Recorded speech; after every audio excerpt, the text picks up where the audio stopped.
Boa noite aí para todos e todas. Estamos começando, se não me engano, é o sexto encontro, ou sétimo, do Clube de Leitura. Boa noite, Andréia. Qual que é o objetivo do Clube de Leitura? É a gente ler ou reler os clássicos da Conscienciologia, que a princípio vão ser os livros do professor Valdo.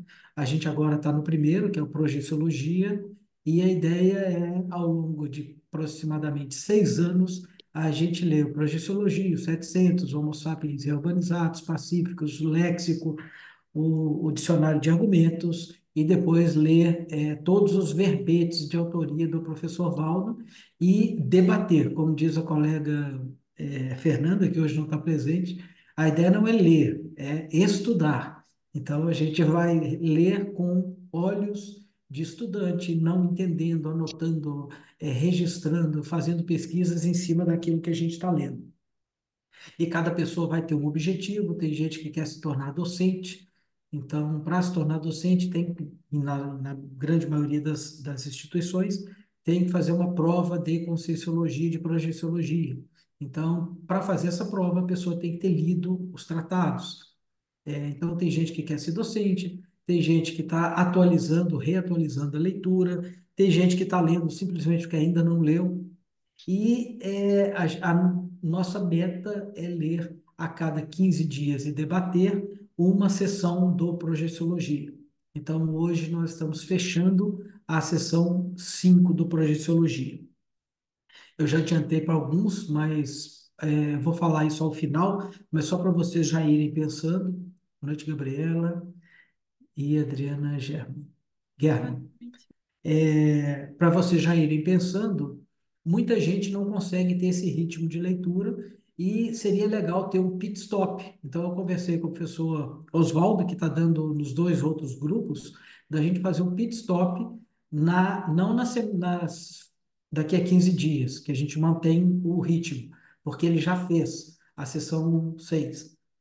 Mas daqui a um mês. Então, seria no segundo encontro nosso, a partir desse, a gente não colocar uma sessão, mas quem não tiver conseguido ler ainda, dá uma puxada para a gente conseguir, e a gente faz um debate de revisão. Então, a gente vai da sessão um até a sessão 6 porque cada sessão a gente está estudando só aquela sessão, né? E obviamente que ela tem relação com as demais, mas a gente foca na sessão. E aí, se vocês concordarem, a gente faria essa revisão do 1 ao 6 na, daqui a um mês, né? Então, terça-feira, daqui a um mês, que deve ser, hoje nós estamos no dia 2 de julho, deve ser lá pelo dia 2 de agosto, alguma coisa assim, próximo a isso. Então, eu vou propor isso mais tarde, né, quando tiver mais gente. Boa noite, José Inácio. Mas só para vocês já irem pensando. Eu acho que vai ajudar em vários aspectos. Um é da gente fazer essa revisão mesmo, né? Poder comparar e falar, olha, eu vi na sessão 4 tal coisa, e na sessão 6 fala diferente ou igual. E também colocar as pessoas que não estão conseguindo ler na velocidade. Uma outra coisa, nós estamos com um participante novo, que é Pergunta, Ricardo. Desculpe, pode falar. Quando você fala daqui um mês, assim, ó, hoje é dia 2, o próximo encontro seria dia 16 e o Isso. próximo dia 30. Então, seria no dia 30 a No gente dia não... 30, isso. É só Para mim vai para a ser gente ter ótimo, uma porque eu vou estar de ideia. férias nessa semana. Você vai estar de férias? Vou estar nessa semana, dia 30, eu vou estar de Você férias. vê, né? Aí você já ganhou. Você vê. Vai ser Pensamos em difícil de você. ler durante as férias, porque eu vou estar viajando, então vai ser mais complicado. Mas beleza. Não, só se vocês toparem. Eu acho que vale a pena sim, porque muita gente vai desistindo ao longo do caminho, porque não vai dando tempo. E essa leitura é legal, o Jackson está aqui, que está entrando hoje no grupo, né? A gente dá boas-vindas para ele. A leitura do Projeciologia ela é apostilada. O professor Valdo, ele fez de forma que você pudesse começar o Projeciologia de qualquer capítulo, né? Então, na verdade, não de qualquer capítulo, mas de qualquer sessão, porque ela é uma apostila que está ali dentro. Então, a pessoa não perde nada, começando da sessão 5, por exemplo, sessão 6, e depois ela vai relendo aos poucos as demais sessões. Então, quem tiver perdido algum, não tem problema, é só reler quando puder, mas marca que você não leu para você depois fazer a leitura. Eu marco tudo de amarelinho no meu tablet aqui, não dá para ver, mas eu marco de amarelinho no meu tablet, então eu sei exatamente que ponto da leitura eu parei.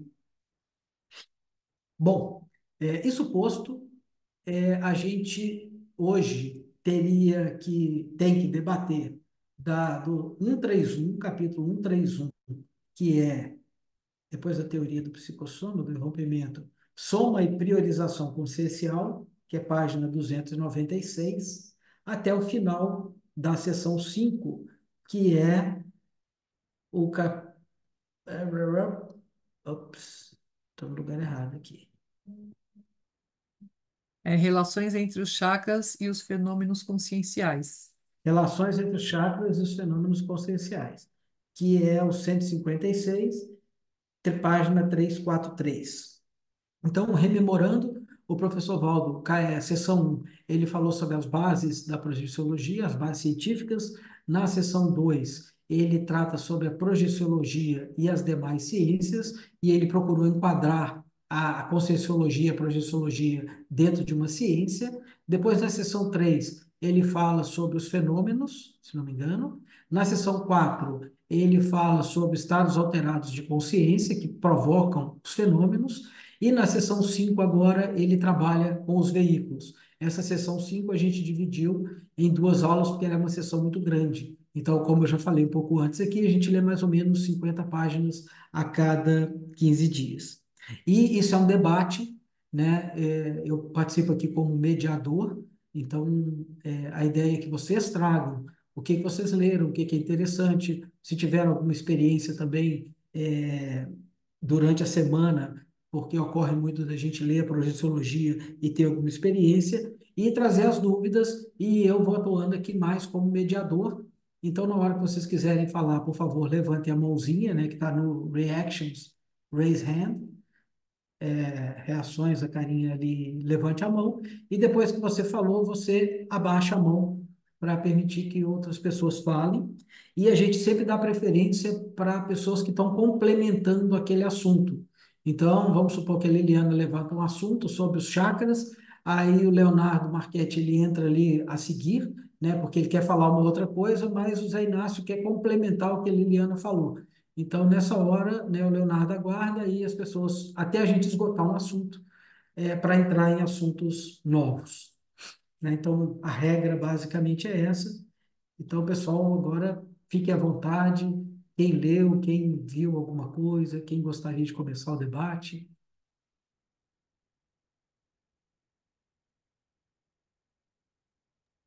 Se tiver todo mundo acanhado,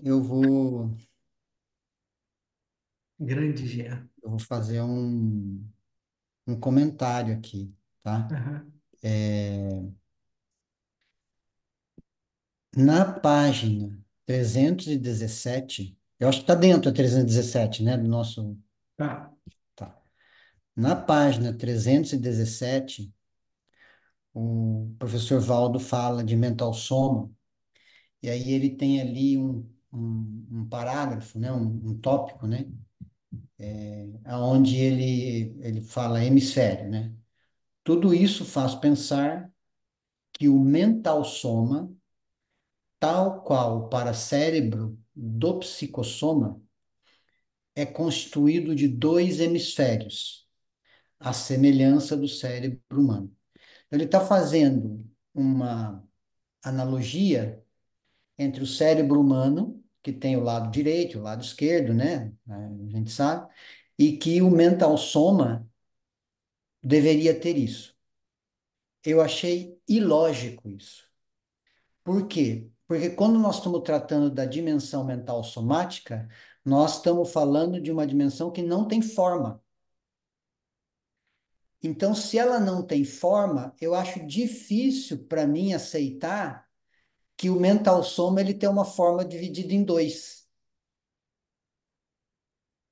Eu não sei, para mim me pareceu ilógico essa colocação dele dentro do livro, entendeu? Não, Para mim não bateu, assim, eu falei, mas se, não, se o mental soma está numa dimensão mental somática, onde não existe forma, como é que nós vamos falar de um mental soma que tem dois lados? Então, se ele tem dois lados, existe uma forma, porque não tem como ter Uhum. dois lados se não tem forma. Não sei, eu queria ouvir vocês a respeito disso, assim, eu fiquei meio... O que que vocês acham? Alguém leu isso também? Alguém se cucou com isso? Alguém tem alguma hipótese? Aí, Jackson, é o seguinte, a gente está lendo e a gente concorda e discorda. Nem, não é porque está escrito que foi o professor Valdo que escreveu que a gente concorda. Então, um dos objetivos é a gente trabalhar de forma heterocrítica, sim, levantar os pontos e se tiver alguém traz aqui um outro ponto que pode ser. E eu tenho, já que ninguém levantou, mas só para corroborar o que você falou, Jean, o professor Valdo, em todos os corpos, ele colocou para anatomia e para fisiologia. Então, ele coloca assim, para anatomia do soma, para anatomia do Oshaka, para anatomia do psicossoma, e depois a parafisiologia. Anatomia é a constituição e a fisiologia é como funciona aqueles órgãos e tal. No Mental Soma, ele não colocou para anatomia, né? Ele só colocou para fisiologia, mesmo assim ele ainda faz uma ressalva ali, né? Um disclaimer, que ele fala assim, olha, esse termo para fisiologia nem é muito adequado, porque se não tem forma, como é que nós vamos trabalhar fisiologia? Então, eu queria chamar esse ponto também. Se ele sugere que deveria ter dois hemisférios, é, por que ele não abordaria isso num capítulo chamado Para Anatomia do Mental Som? Se alguém puder ajudar a gente, seria legal. Ou vocês todos concordam com a Eu opinião não achei a do página. Gé? Qual página que é, Gê? Ele está na página, eu anotei 317. aqui, 317. 17. É. Eu concordo com o ponto do Jean também. Quando eu li, eu também fiquei assim, na hora que eu li, também me ressaltou assim, me veio a atenção, falei, mas espera aí, né? Se não tem forma, como é que tem hemisfério direito e esquerdo? Eu também fiquei pensando sobre isso, também não consegui chegar a conclusão nenhuma, mas fiquei em dúvida em relação a esse ponto também. Agora deixa eu então fazer uma outra proposição em cima disso. Será que o professor Valdo não está falando, e aí eu estou entrando na fisiologia, tá? No funcionamento, a gente tem dois hemisférios e um hemisfério é mais especializado, né? Eu não sou psicólogo, nem neurocientista, nem nada parecido, mas o lado esquerdo mais racional, trabalha mais com a parte de racionalidade, o lado direito um pouco mais com a parte de sentimentos e emotividade. Poderia o professor Valdo estar falando sobre isso? Ao invés de colocar de espaço, ele está falando de funções e de interligações entre atividades do mental soma. E aí ele já está falando assim, o mental soma não é uma coisa única como a gente acha que é ele não tem forma, mas ele pode ter coisas diferentes. Isso faria sentido ou não? Também estou pensando agora, tá, Jânio? Você Eu provoca as Eu acho que coisas, não faz sentido. a não. gente vai Eu acho que elaborando. não faz sentido você pensar em divisão na, a- na dimensão mental. Sim, eu nunca tive lá, tá? Não pelo menos de uma forma consciente, mas não faz sentido pensar em divisões nessa dimensão, eu acho. Eu acho que uma coisa, eu estava ouvindo hoje uma tertúlia do professor Valdo, que é autolucidez, se eu não me engano, alguma coisa assim, autolucidez, não sei, alguma coisa nesse sentido. E aí depois eu fiquei pensando assim, será que ele não colocou isso ali só de propósito? Uma frasezinha dessa só de propósito, sabendo que isso não é exatamente o que ele quer dizer, mas é uma maneira de instigar as pessoas, não sei, porque ele estava falando na tertúlia assim, que às vezes ele fala, não, tem erros que eu deixo mesmo, tem erros que eu deixo passar, não sei. Mas assim, é No só livro, eu uma acho que ele não curiosidade. colocaria isso, né? Porque uma coisa mais séria, mais sequência para as pessoas verem, eu acho nesse lado aí ele não faria, não. Isso, Para sair essa resposta, ele seria de convocar o homem aqui, o Valdo, né? Mas a gente tem que pensar mais e também acho a mesma coisa do Jean, que por causa desse ponto aí, que é bem sutil, é difícil de ter um lado um e dois, né? A impressão da gente, né? É, eu, Mas está eu, aí para ver.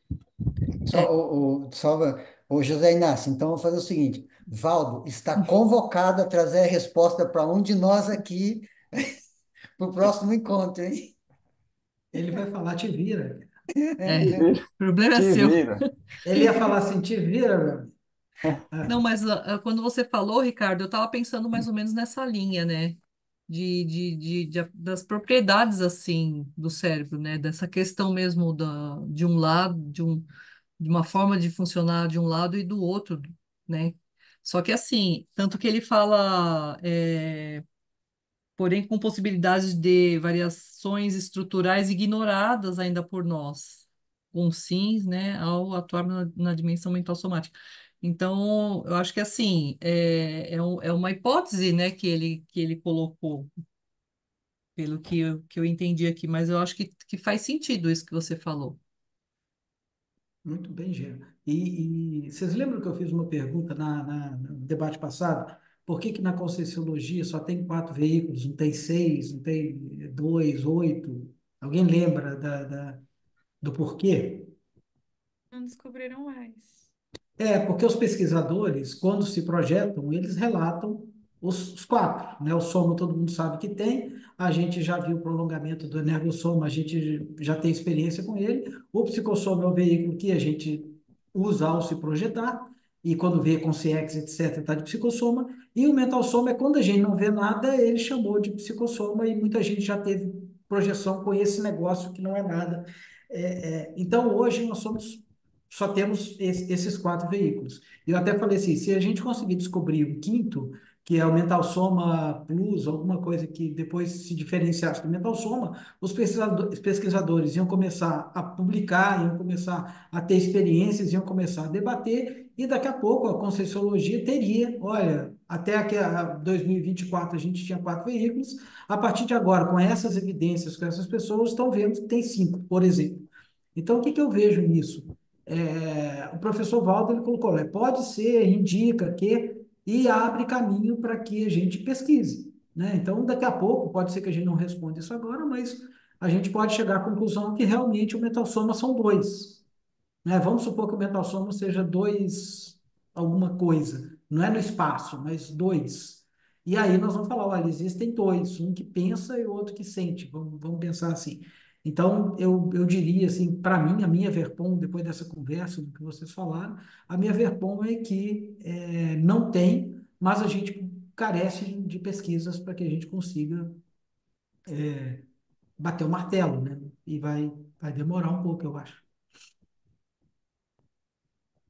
Fica até uma questão, sabe, que eu até anotei, na sequência, eu anotei isso aí, assim, que se a gente pensar na evolução, e quando a consciência livre, se ela tá se ela não tem forma, né, a gente representa como uma bolinha, assim, um círculo, mas ela não tem forma, mas a consciência necessita, não é que é necessita, mas para eu compreender a consciência, eu tenho que pensar assim, ela necessita de uma unidade. Porque senão ela dispersa, vamos dizer assim. Dispersa, e como é que ela vai concentrar o pensamento, vai concentrar? E eu estou usando pensamento até por falta de uma palavra. Não existe no vocabulário, pelo menos no meu, para expressar o que ela poderia fazer como consciência livre, né? Então, estou usando a palavra pensamento. Mas se não houver uma unidade, como é que ela se manifestaria?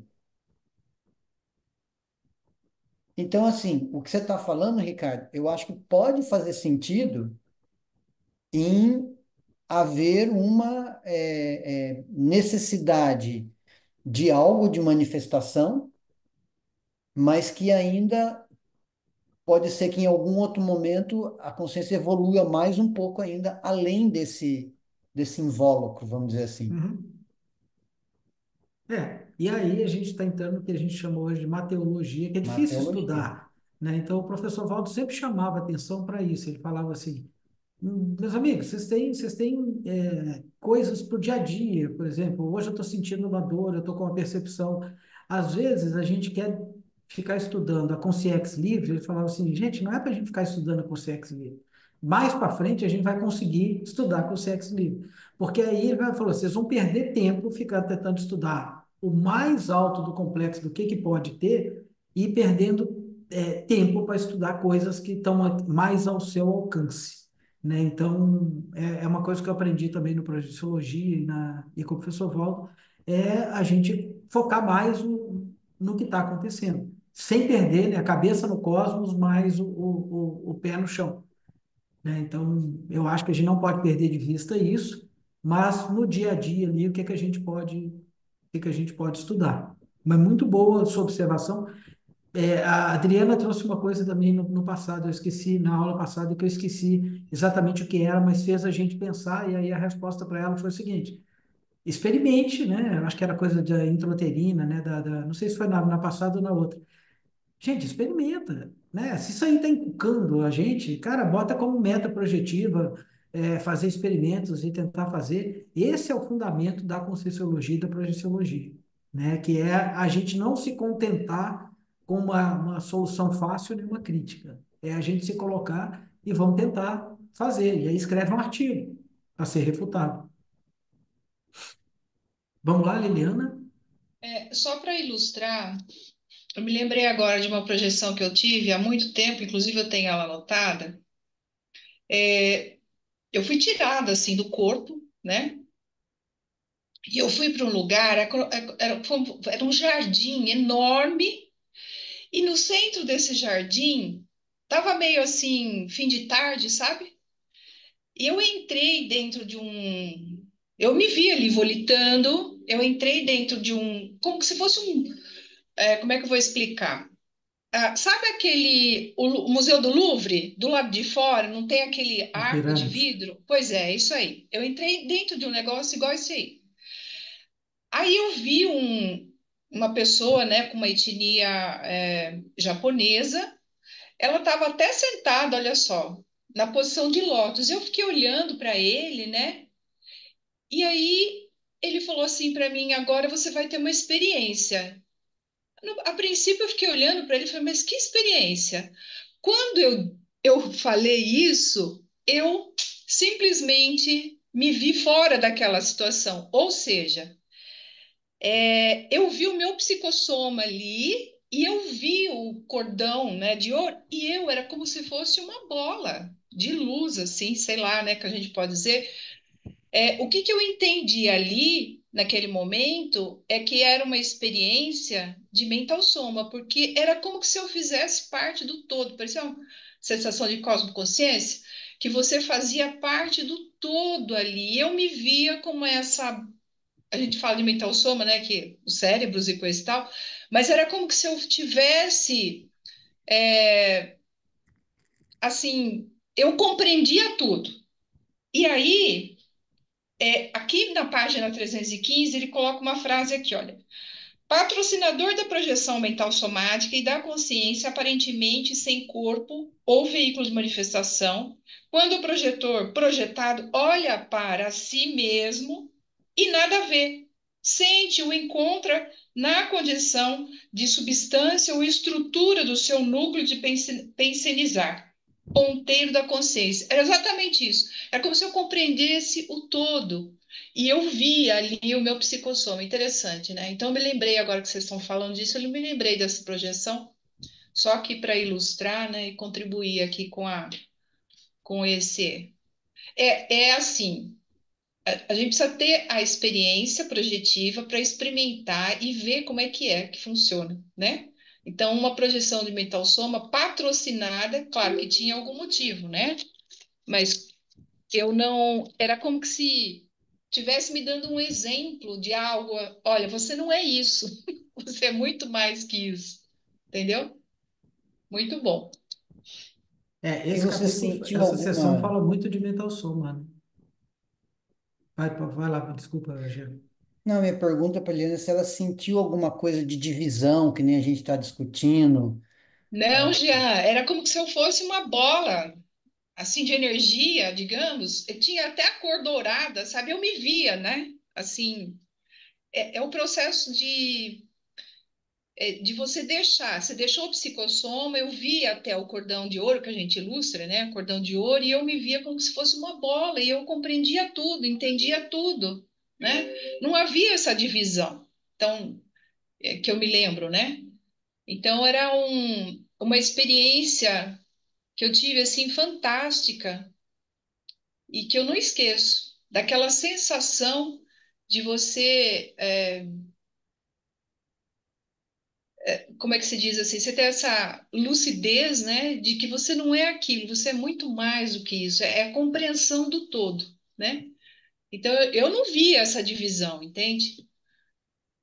O paracérebro, né, que está no psicossoma, a impressão que dá é que é dividido, cérebro, né, a metade, hemisfério direito e hemisfério esquerdo. Mas eu penso que na hora que você acontece essa projeção, não há essa divisão, penso, né? Pelo menos pela minha experiência que eu tive aí nessa projeção.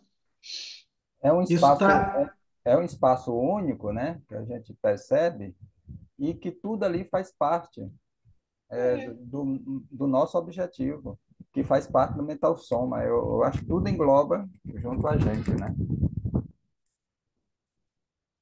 isso tá anotado, Liliana? A gente está sem som.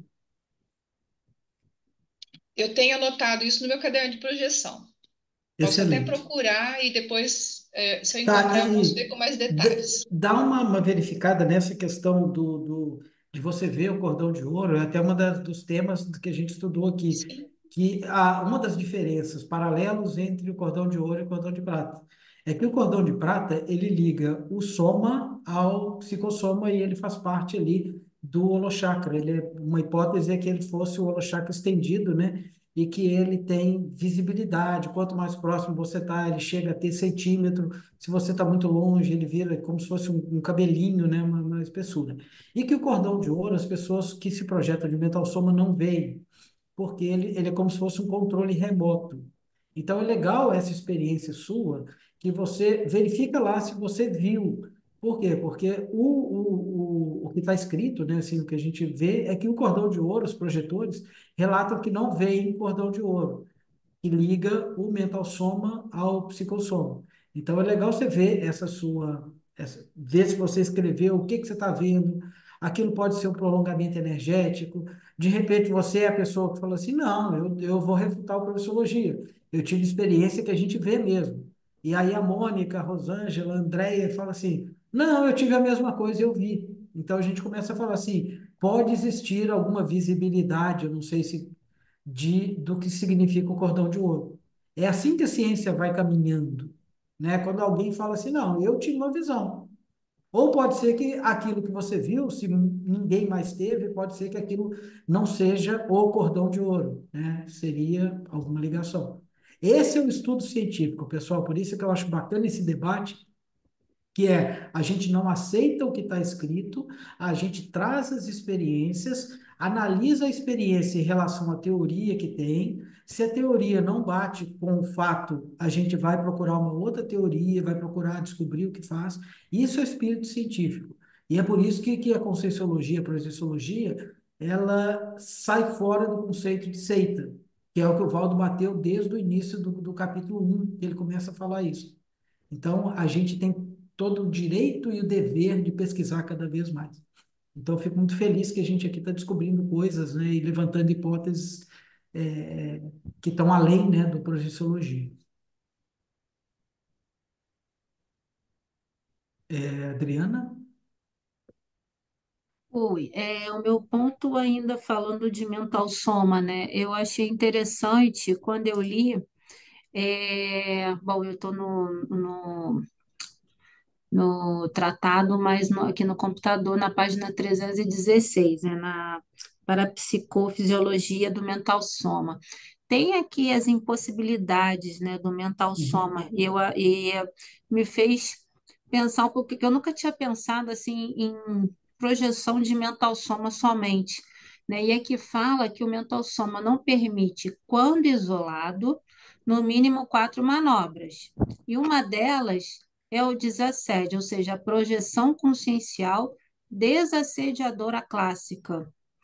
Aí eu fiquei pensando sobre isso, porque é, ela não aí eu fiquei pensando, será que ela não permite a projeção consciencial desassediadora porque precisa do holochakra, do psicossoma? Eu fiquei aqui elucubrando algumas coisas, gente, eu sou ainda bem jejuna, tá? Então, assim, Aham.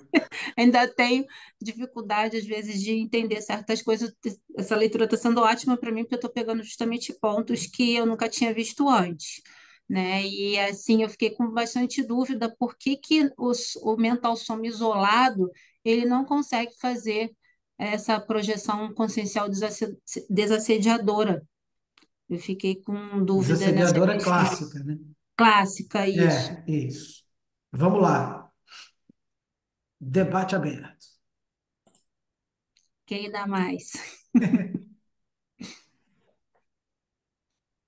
Quem saberia dizer por que que não, ele não permite isso? De repente, até uma dúvida de todo mundo aqui também. Claro. Chamou a minha atenção também isso aí, e a minha análise foi muito na linha do que você concluiu também, Adriano, sabe?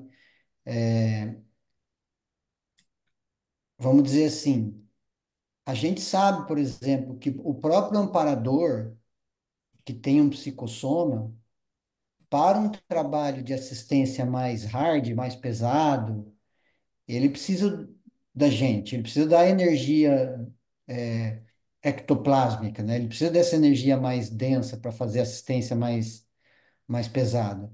Tanto é que a gente tem as projeções assistenciais, tudo isso, exatamente nesse processo de doação de energia, né? Então, à medida que se utiliza isso, essa assistência clássica, como ele deixa bem claro ali, a clássica, né? É uma das é, não possibilidades do mental soma, né? Tá certo. E eu imagino que a comunicação de uma consciência livre comigo vai ser muito mais difícil também do que de um amparador, entendeu? Eu vou ter mais dificuldade. Eu já tenho dificuldade de identificar um amparador. Uma consciência livre, eu vou ter mais dificuldade de se comunicar. Então, assim, para ele contar comigo numa assistência, vai ser muito mais complicado, eu Uhum. penso. Então, Tem beleza. mais. Mas esse é o meu ponto de vista, né? Sim, sim, mas também pensei por aí. Gente, vocês lembram que eu não vou lembrar a página, porque senão eu não fico olhando para vocês aqui, eu tenho que ficar procurando. Mas em algum momento ali próximo, ele fala assim: as projeções mental-somáticas, elas são menos participativas do que as psicossomáticas. Quando você está de psicossoma, você participa. É igual a gente está de soma aqui, nós estamos interagindo, a gente está fazendo. Eu estou levantando uma caneta, abaixando a caneta. E isso, aliás, é uma das impossibilidades, né? Quando você se projeta de mental soma, se não me engano, uma das quatro é você influir na matéria diretamente, que é uma daquelas quatro impossibilidades.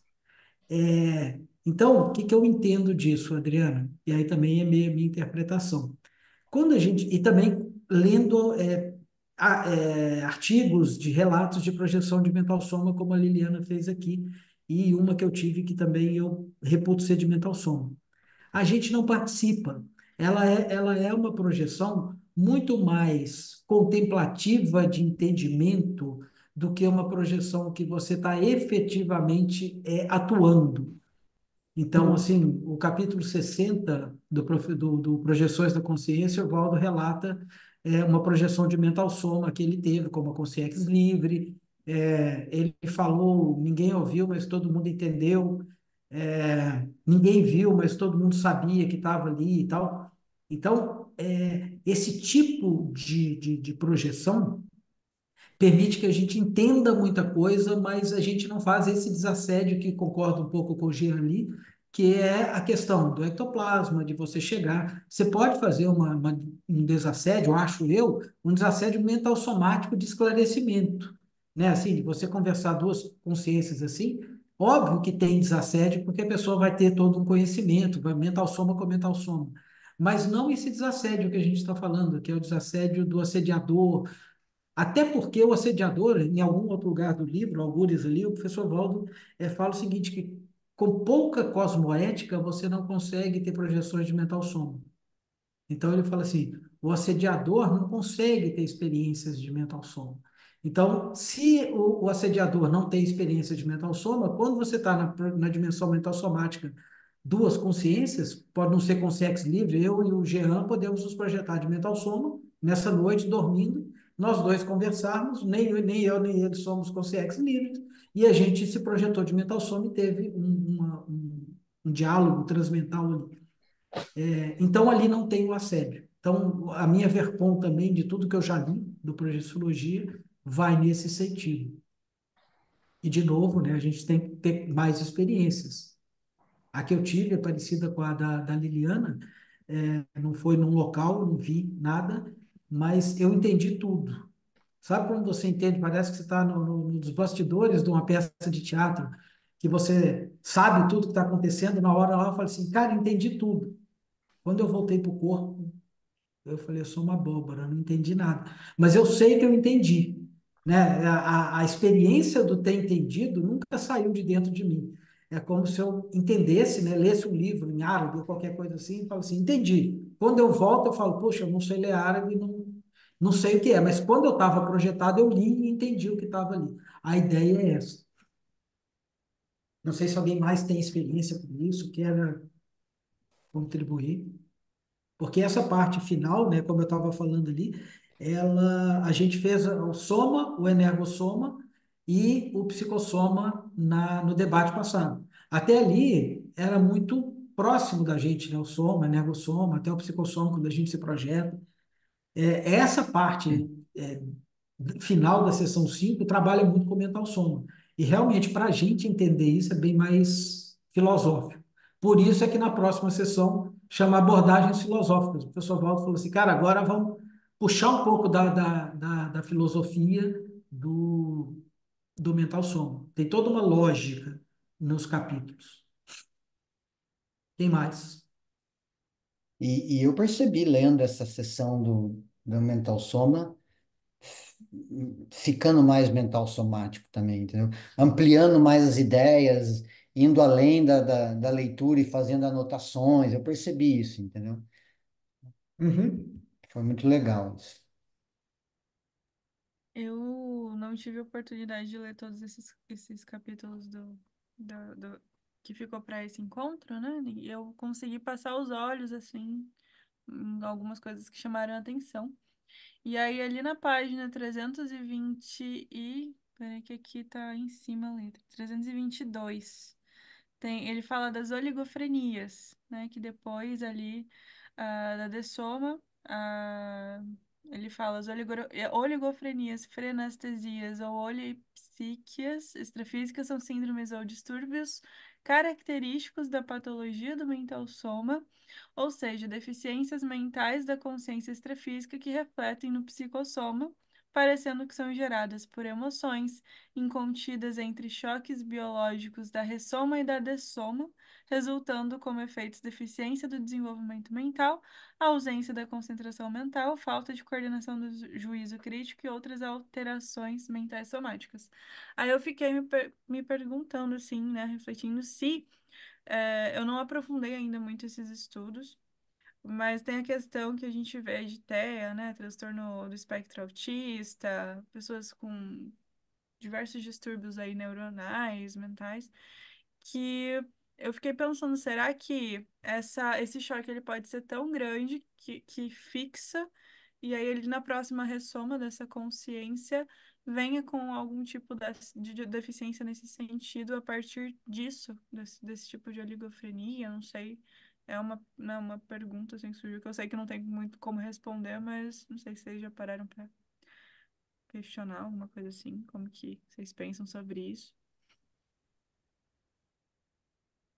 E aí?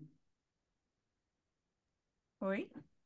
Não, e aí? Eu Ah, estou você também questionando. aí? Você trouxe um negócio, né? Tem, pelo que eu sei que o Jackson também é, vocês são psicólogos. Em tese, toda a patologia do mental soma, né? Eu ia Assim, o dizer professor isso Valdo também. sempre falava isso. Em tese, toda patologia vem do mental soma, passa por psicossoma, vem até chegar no soma. Então, toda patologia seria mental somática. Entretanto, algumas delas são mais típicas, que é isso que você leu ali, eu não sei nem repetir esses nomes bonitos que você falou. E isso demora um pouco mais a resolver. Então, o que que ele falava também? Patologia do soma, ela termina com a primeira dessoma. A gente também vai falar isso um pouco nessa sessão que a gente está lendo. Então, por exemplo, se eu tenho um dedo amputado, ou tenho um problema no meu soma, um fígado, alguma coisa assim, quando eu dessomo, né, eu faço a segunda dessoma, eu não carrego, se eu não quiser, se eu tiver lúcido, aquilo para o psicossoma. Então, aquela patologia ficou no soma e acabou. Muitas vezes, por condicionamento, a gente leva a patologia para o psicossoma. Então, ele cita nesse livro também o caso de uma moça que foi arranhada quando ela dessomou. Então, a mãe foi fazer maquiagem na filha que dessomou e, sem querer, ela arranhou o rosto da filha. E fez a maquiagem em cima lá para não parecer e tudo mais, foi enterrada. E 9 anos depois, um irmão dessa menina, ele se projetou e viu a irmã com o rosto todo arranhado. Ele foi questionar para a mãe por que que ela estaria com o rosto arranhado. E a mãe disse que, olha, eu arranhei quando eu fui fazer lá a preparação do cadáver. E aí, uma das hipóteses é que na hora que rompe, o psicossoma ainda consegue absorver algumas coisas do que está lá no soma, isso foi na hora da morte, né? Mas tem muita gente que é amputado e tudo mais, e quando vai para o psicossoma, ele carrega aquele condicionamento do soma no seu psicossoma. Então, quando você olha para o psicossoma da pessoa, você vê ele com a doença que ele tinha no soma.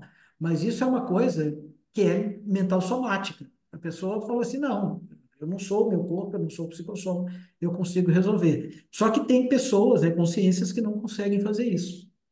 Então, esses casos aí, eu acho que eles são os casos mais graves e que, muito provavelmente, o Gabi, a pessoa vai manifestar sintomas assim, disso daí ao longo de várias vidas. Ela não vai conseguir resolver numa vida só, penso eu. É interessante pensar nisso. Você foi falando, eu fui lembrando aqui que uma vez eu ouvi, eu acho que a Adriana do Pires, ela estudou um pouco disso, ela falou da hipótese, né, da pessoa que, por exemplo, não quer ressomar e aí nasce com a questão do autismo, alguma questão assim, porque embota. Então tem várias coisas que a gente pode pensar, né, que traz lá do extrafísico para cá e que leva daqui para lá também. Então é interessante olhar assim essa perspectiva, eu acho curioso estudar essa parte. Foi legal que você falou disso, Gabriela. Assim, me lembrei de uma coisa que hoje, né, a gente sabe aí que estão tendo muitos casos de autismo, né? Pelo menos é o que está se falando, né? Eu não tenho, enfim, a gente ouve lê estatísticas, né? E aí eu fiquei pensando, gente, será que isso tem a ver com essa questão? Ou se tem a ver com o número de ressomas que estão acontecendo, que está muito maior também, né? Então, que agora que eu acabei de pensar nisso, resolvi falar, né? Se teria alguma coisa a ver com isso também que a gente leu.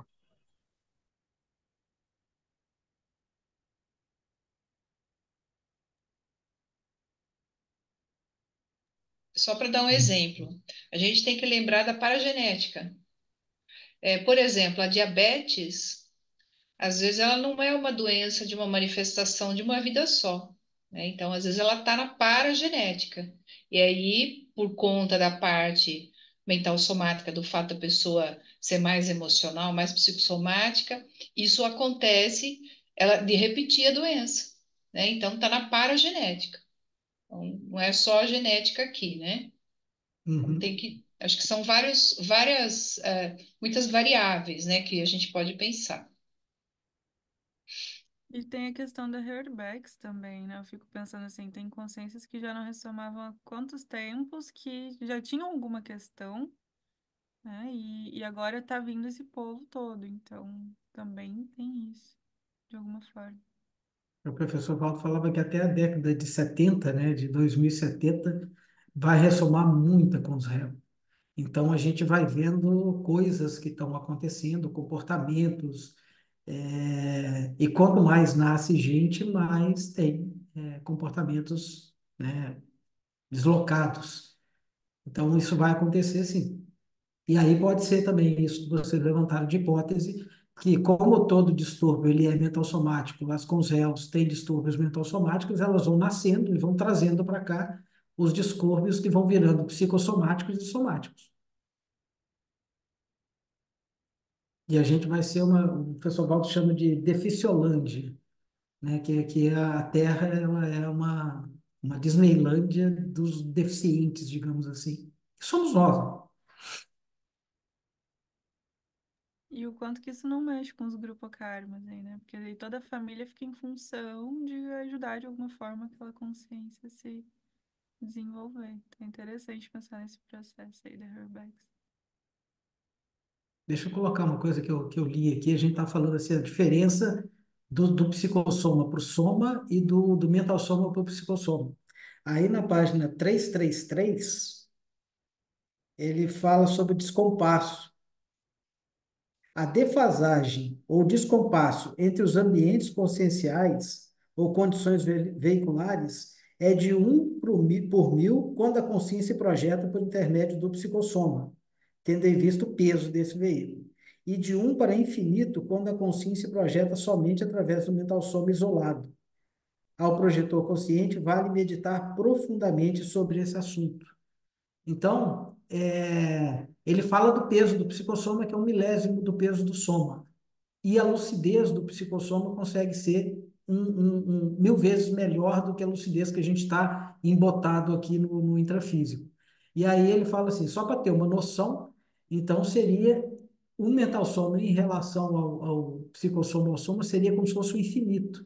A gente volta a ser aquilo que a gente era, que aí é um mundo. É como se você entendesse tudo. Então, eu anotei isso também aqui, que me chamou muita atenção.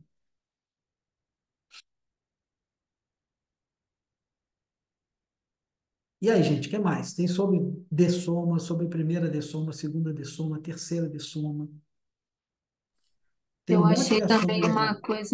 uma coisa interessante aqui que eu li também, que eu também nunca tinha parado para pensar nisso, sobre rastreamento, aqui na projeção consciente e o mental soma. Você sabe a página? É, eu estou aqui no computador na página 314. Aí lá é o último item lá, rastreamento. Segundo os amparadores, as galáxias e os planetas estão colocados imensamente distantes uns dos outros, entre outras razões, para estimular as consciências a superarem os laços da matéria pelo rastreamento cósmico, através da projeção consciente, fora dos seus veículos de manifestação mais densos.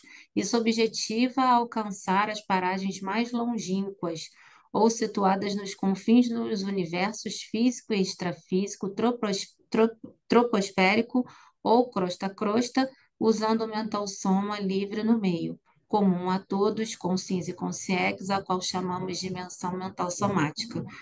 Nossa, eu li isso aqui, eu viajei assim, eu falei, caramba, eu fui lá no Cosmos, eu falei, caramba, que coisa mais complexa, né, da gente, como é que as coisas se encaixam, como é que tudo, né, tem um propósito, né, e eu nunca tinha pensado sobre essa questão de ser, as galáxias serem tão longínquas a ponto para a gente poder também se deslocar e que a gente teria essa capacidade que a gente não usa, né, muitas Aham. vezes. A gente Achei fica bem preso, interessante. né? Sim, a gente fica muito preso. Nossa, eu me senti assim uma mosquinha, quer dizer, nem mosca, porque mosca ainda tem asa e dá voo. Então, assim, me senti totalmente presa no chão. Falei, nossa, tem muitas possibilidades e a gente não aproveita nada, praticamente nada, né? Bem complicado isso. E aí, Adriana, na sequência, né, ele fala das hipóteses, que ele coloca Uhum. assim: será que a ressoma na Terra, em outros planetas evolutivamente semelhantes, ocorre somente para o desenvolvimento especializado animal emocional da consciência individualizada, manifestando-se através do psicossoma. Ou seja, a gente nasceu aqui porque isso aqui vai dar determinado tipo de skill, habilidade, coisa que a gente tem que desenvolver. E aí vem para cá. Imagina quantos são centenas de bilhões de galáxias que tem, e cada galáxia dessa tem centenas de bilhões de estrelas e imagina os planetas ali. Cara, tem muito lugar para a gente ressomar vidas que estão acontecendo com características diferentes. A gente está num pedacinho, né, A gente é né? uma poeirinha mesmo. Eu fico imaginando, por exemplo, nós estamos conversando aqui e está passando uma formiguinha ali, né? Se ela conseguisse ver a gente fisicamente e tivesse uma noção do que era, ela ia falar assim: nossa, eu vi nós somos aqui 12, né? 12 consciências super evoluídas que estavam discutindo assuntos transcendentais, que é isso que nós estamos falando aqui de cada um. Imagina que essa formiguinha tivesse uma pequena noção do que nós estamos fazendo aqui, ela ia chamar a gente de Deus, porque a gente está num nível que a formiguinha não tem. Então, assim, na hora que a gente se coloca e fala assim, imaginem os serenões, as consciências livres, o universo, tudo que está acontecendo, nós somos essas formiguinhas dentro do que está.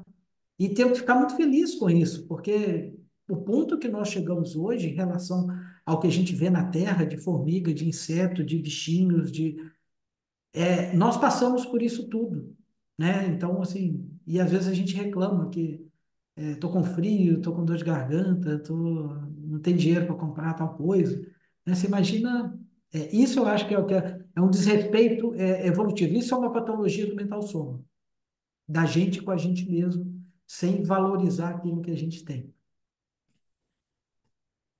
E eu estava pensando essa semana também, tinha acontecido alguma coisa que eu vi no jornal, na televisão, uma coisa bem séria, enfim, uma catástrofe, não lembro bem, mas tinha a ver com o ser humano, né? Ou seja, foi proveniente do ser humano que aconteceu, né? E aí o meu marido falou assim, nossa, mas como que um ser humano consegue fazer um negócio desse? Que catástrofe, como é que... Aí eu, não sei porque veio na hora, assim, na minha cabeça, assim. Pensei, falei assim, nossa, todos nós somos muito doentes. Então, a gente não pode ficar achando que o outro tem que fazer melhor, né? Cada um vai dar aquilo que sabe, aquilo que consegue, aquilo... Mas me veio que nem um jato, assim, na minha cabeça na hora. Eu falei assim, a gente não pode falar nada de ninguém, porque tá todo mundo está muito doente nesse planeta, então cada um está num nível, cada um está com um discernimento diferente, de formas diferentes, e cada um interpreta as coisas com a sua visão de formas diferentes, e todo mundo acha que o que você pensa é, né, é uma verdade, né? E todo mundo quer impor suas verdades. Nossa, mas veio tanta coisa ao mesmo tempo na minha cabeça na hora que ele falou isso, mas aquilo para mim pareceu como se fosse uma verpom para mim, sabe? Uma coisa que eu nunca tinha pensado antes, mas veio que nem um flash na minha cabeça assim. Falei, nossa, realmente a gente não pode julgar ninguém, né? Porque nós, eu me incluindo, claro, somos todos muito doentes, né? E a gente está aqui para justamente para aprender e tentar sair dessas doenças, né? Então, achei interessante isso que aconteceu essa semana, foi uma coisa que nunca tinha acontecido antes. Achei bem interessante. Eu sempre É, pensei isso, tá? Nós desculpa. estamos muito alinhados também. Né? Que eu ficava olhando assim os serenões, eu falava assim, gente, se o serenão pode fazer tanta coisa, ele ia chegar e chamar o pessoal e falar, não, a verdade é essa, isso aqui é assim. Eles deixam o negócio acontecer, né? Eles têm uma visão que a gente não tem, um sobrepairamento de que está tudo acontecendo dentro do que tem que acontecer. A gente não tem que ficar ajudando a formiguinha a fazer. Se ela se perdeu ali, cara, é a experiência que ela tem que viver naquele momento, né? Assim, eu tentando avaliar Ricardo em relação à formiguinha, né? Fazendo de novo essa analogia. O Serenão, ele olha para as coisas e fala assim, cara, tá tudo ali, cara. A Liliana tá lá, a Mônica, o Ricardo, cada um com as suas dúvidas, com suas dores. E eles têm que passar por essas dores. Senão eles chegavam e desfaziam as dores da gente para ajudar a gente. Eles não fazem isso. E a gente, às vezes, bobamente, né, bestamente, é isso que você falou, a gente quer trazer a nossa verdade, né? Então, quando a gente lê isso, principalmente no Mental Soma, a gente vai vendo o quão pequeno, né, o quão pequeno é a gente e quanto que a gente ainda tem para crescer. Mas Isso vamos vem que lá, alguém ia falar. só para Não, complementar não, rapidinho, continua, continua, continua. fechar essa. Isso é engraçado que assim, a gente está falando isso aqui agora, e eu tive uma situação antes de entrar aqui com o pessoal do tratado, com o meu filho, né? Meu filho, ele tinha uma festinha para ir de um amigo, meu filho tem 17 anos, e só que ele ia numa outra cidade próxima, então meu marido tinha que levá-lo. Só que ele está muito mal, ele está tossindo muito, ele está péssimo, é o tipo da pessoa que eu não ia querer do meu lado se tivesse numa festa. É Então, igual eu desliguei o vídeo aqui porque eu estava suando o nariz, falei, eu não quero fazer isso. Eu estou então, tossindo, tô ruim de gripe. exatamente, então eu falei isso com ele, né? Tentei, pelo menos, transmitir o conhecimento que eu tenho, porque eu acho mais lógico, né, filho? Mais lógico seria você não ir, porque você pode transmitir para as pessoas, né? Isso não é certo e tal, você vai estar dentro de uma casa fechada com outras pessoas, né? Então, eu não acho isso correto. Só que eu tentei impor a minha ideia para ele, né? Eu tentei fazer com que ele aceitasse aquilo como uma verdade, né? E aí eu acabei até me exacerbando um pouco, né? Depois eu vou até pedir desculpa para ele, porque eu quis mostrar mais pela força, né? E aí, claro que ele não ia, ainda mais que é adolescente, então, assim, tudo que os pais falam não aceitam mesmo, então imagina se ele aceita dessa forma que eu falei. Mas agora eu fiquei pensando, eu falei assim, caramba, mediante isso que a gente falou, né? Ele tem que ter as experiências dele, pensando aqui para o Labicol mesmo no dia a dia, né? Falei assim, ele tem que ter as experiências dele, passar por isso. Uma hora vai chegar assim, caramba, bem que a minha mãe me falou, agora eu tô péssimo com ela, tomara que não, mas tô falando assim, se ele piorasse, né? Falei, pô, minha mãe me avisou que não, realmente eu piorei, ou então alguém me olhou de cara feia na festa porque eu tava tossindo, alguma coisa assim. Então, cada um realmente tem que ter a sua experiência, né? É difícil, né? Porque a gente quer colocar assim, a gente não quer que um filho sofra, a gente não quer que um parente sofra e tudo mais, a gente acaba atropelando, né? E as pessoas realmente precisam ter suas experiências. Bem interessante. Tá aí, porque os serenões não estão aí, né, invadindo a nossa praia. Quem ia falar, Eu gente? Eu cortei achei. aqui. E eu também cortei, desculpa. É, Não, imagina, gente, olha só. A gente fala de mental soma, né? Parece que está tão além, né? Tão aquém, né? Mas vamos para a nossa realidade. Essa parte da parafisiologia dos chakras, da parte é, da parapatologia do holochakra, do vampirismo, da teoria das relações interchakrais. Então, é algo que, como é que se diz assim, é a nossa realidade, né? Então, o quanto que a gente, a partir do nosso mental soma, né, a forma como a gente pensa, a gente sente naturalmente isso, a gente mexe com o nosso energossoma, e o quanto que isso traz doenças físicas, né, somáticas para nós. E o quanto que a gente se intoxica o tempo todo e não faz o processo da desintoxicação, né? Então, e aí, quando ele fala aqui do processo do vampirismo, então a gente às vezes, né, sem querer, se acaba, né, vampirizando a energia do outro, seja inconsciente ou consciente. Então, como que é isso, né, na nossa relação, no nosso dia a dia, para a gente manter o equilíbrio das nossas energias, né, através do nosso pensene, através, né, como se diz assim, de uma boa saúde física, né? E, e, e é fácil você adoecer, né? Então, a gente não ter essa consciência de que eu tô com uma dor de cabeça e que aquela dor de cabeça às vezes não é fisiológica, e sim por assimilação das energias, dos ambientes, das outras consciências, né? O quanto que isso é realidade para mim. Então, a dificuldade que eu observo no dia a dia é isso, é você buscar manter esse equilíbrio holossomático, né? A partir do seu pensene, mas o cuidado que você precisa ter, né, através aí de várias técnicas que a gente pode usar, inclusive estado vibracional, para a gente poder manter o nosso equilíbrio holossomático. E aí não adianta nada você ficar só cuidando do mental soma. Como é que está a parte energética, né?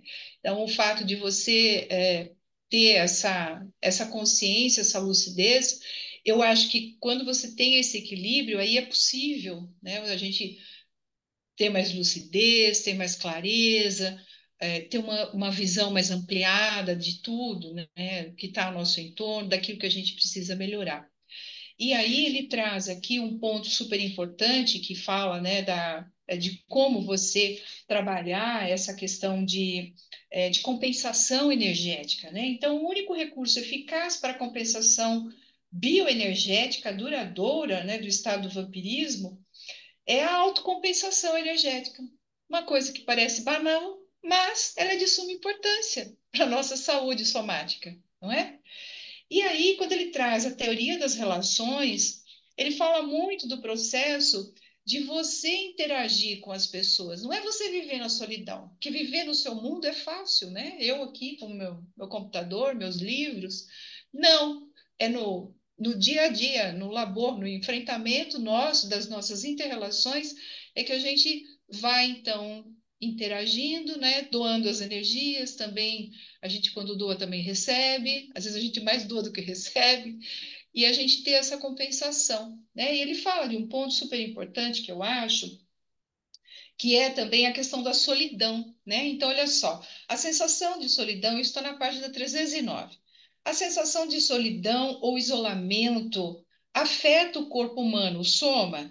A pessoa solitária se sente desconectada com o universo vivo, especialmente em relação aos seres sociais mais próximos. A solidão sentida, seja a quente, hostil, problemas cardiovasculares, né, ou a fria, depressiva, neoplásicas, né, de doença, rebaixa a resistência às doenças, enfraquecendo ambos os sistemas, tanto cardiovascular como o imunitário, o imunológico.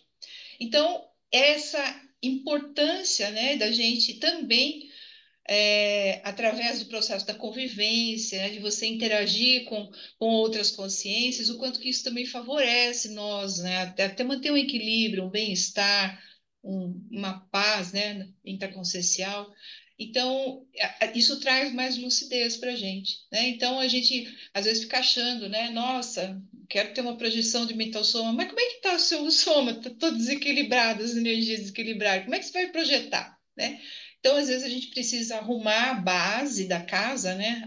A estrutura da casa, para a gente construir, então, aliás, o alicerce, né? A gente, fazendo uma analogia, a gente alicerça tudo isso, mantém o equilíbrio das nossas energias, para que a gente consiga é, ter patamares mais altos, né? De realmente deixar. Como é que uma pessoa doente consegue pensar nas coisas, né? Pensar em coisas transcendentes. É complexo, né? Então, acho que é só para a gente refletir. Excelente, quem mais? Que entra nessa linha da Liliana, que ela tocou em pontos importantes, que é do equilíbrio holossomático. Então, a energia faz parte, a gente tem que estar com o mental soma no cosmos e os pés do soma bem fincados na Terra, né? Então, como é que a gente faz isso? O livro, ele é cheio dessas técnicas de reequilíbrio, de estado vibracional. A gente vai ver daqui a 2 sessões lá as técnicas para projeção consciente. Então, é isso aí. O livro é feito para isso, para a gente ter essas experiências. E quando eu fui ler um livro que chamava Os Vampiros Estão Entre Nós, uma coisa assim, eu nem tenho, ficou na minha casa antiga. Eu fui vendo assim, é, tipo um checklist, né, para você ver se você é um vampiro. Cara, eu quase gabaritei, cara. Eu falei, caramba. Então, os vampiros estão entre a gente, porque a gente sempre coloca outra pessoa, né? E a gente é um vampiro em determinadas situações. Então, eu falei assim, não. Aí eu falei, puxa, tem coisa que a gente tem que. E aí eu concordo contigo em que é desequilíbrio, normalmente desequilíbrio energético, que vem de patologia do mental soma, passa para o psicossoma, mas isso se manifesta no desequilíbrio energético e a gente não consegue compensar, né? E no livro aqui o pessoal Valdo fala. E essa energia, ela não vai para lugar nenhum, desperdício. Você puxa da pessoa e se aquilo ali ainda te fizesse melhor para fazer uma assistência, joia, não. Aquilo ali você não consegue manter, como se fosse um vaso furado, que você vai botando água e quanto mais água você põe, mais ele perde água porque ele não consegue estabilizar. Então é isso aí mesmo. Assim, pegando o que a Liliana estava falando, Essa parte eu acho interessantíssima, para mim é uma das mais interessantes, né? Porque isso realmente mexe com o nosso Labicon aqui no dia a dia, né? E manter esse equilíbrio não é fácil, né? Eu passei por, assim, acho que todo mundo aqui, mas eu também passei por situações muito difíceis de equilíbrio, de tentar me equilibrar, e eu acho que eu consegui. Ainda estou tentando sair, né? Mas eu acho que o que assim, acho que deu uma virada de chave para mim, justamente quando eu comecei a parar de pensar no meu umbigão. Aí eu percebi que realmente isso começou a dar uma mexida, sabe? Começou a mudar o Holopensene, começou a ficar mais limpa a coisa. Eu comecei a enxergar coisas que eu não enxergava antes, e aí eu parei de pensar muito em mim, né? A coisa foi fluindo mais, e aí foi mudando a energia, e aí foi tendo um maior equilíbrio. Eu achei isso muito interessante.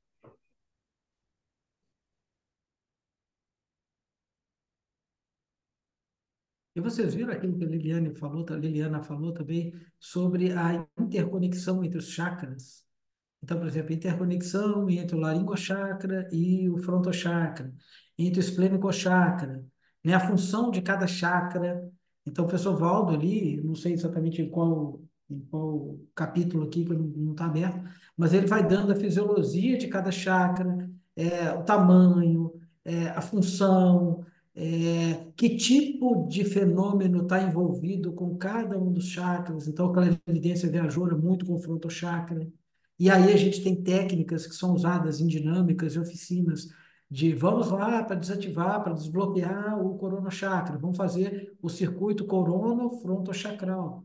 Então, quando a gente começa a ter a teoria, essas experiências que a gente tem em laboratórios, em cursos e oficinas e dinâmicas, elas começam a fazer sentido para a gente, porque tem uma teoria por trás disso. Então é legal a gente estudar, né? Boa parte do pessoal que faz dinâmica com a gente não leu projeciologia. Então aí você tem que ver, isso faz sentido? Por que que tal fenômeno tem a ver com o bilicochakra, por exemplo? E experimenta, não concordo, né? Eu gosto muito do Jean, assim, e a Fernanda também falou assim, não, eu nunca tive experiência com isso, e para mim, por enquanto, não faz sentido. Aí você fala, pô, vamos experimentar.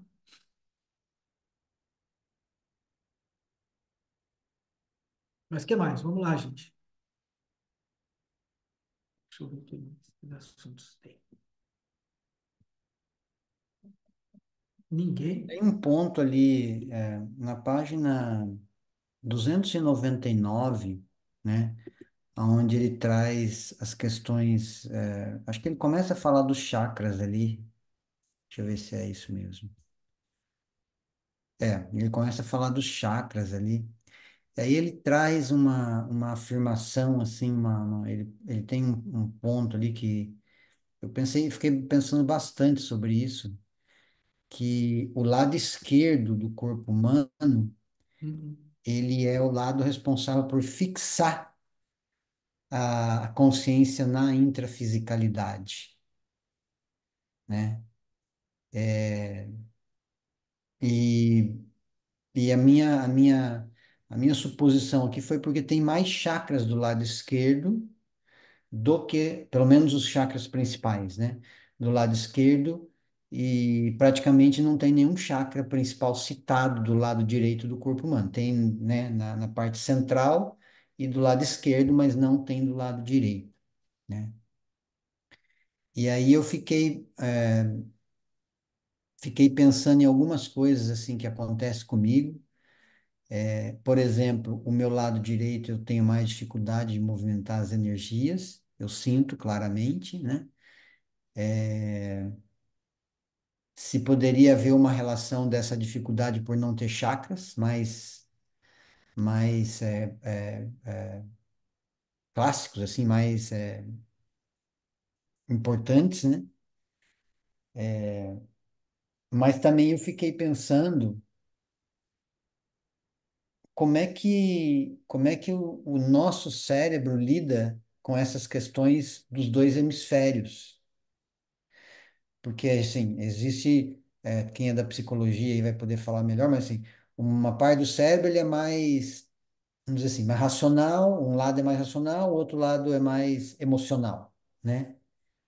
E será que ao longo das seriexes, uma consciência que, por exemplo, trabalha só com um lado do cérebro, ou a consciência, 10 vidas, 10 vidas ele é artista, ou é músico, ou é pintor, ou não sei o quê, não sei o quê, não sei o quê, não sei o quê. Então, trabalha aquele lado do cérebro, aquilo fica super desenvolvido, né? Como é que lida com isso no sentido da evolução, né? Um lado do cérebro predominar mais sobre o outro, poderia ter vantagens ou desvantagens na evolução?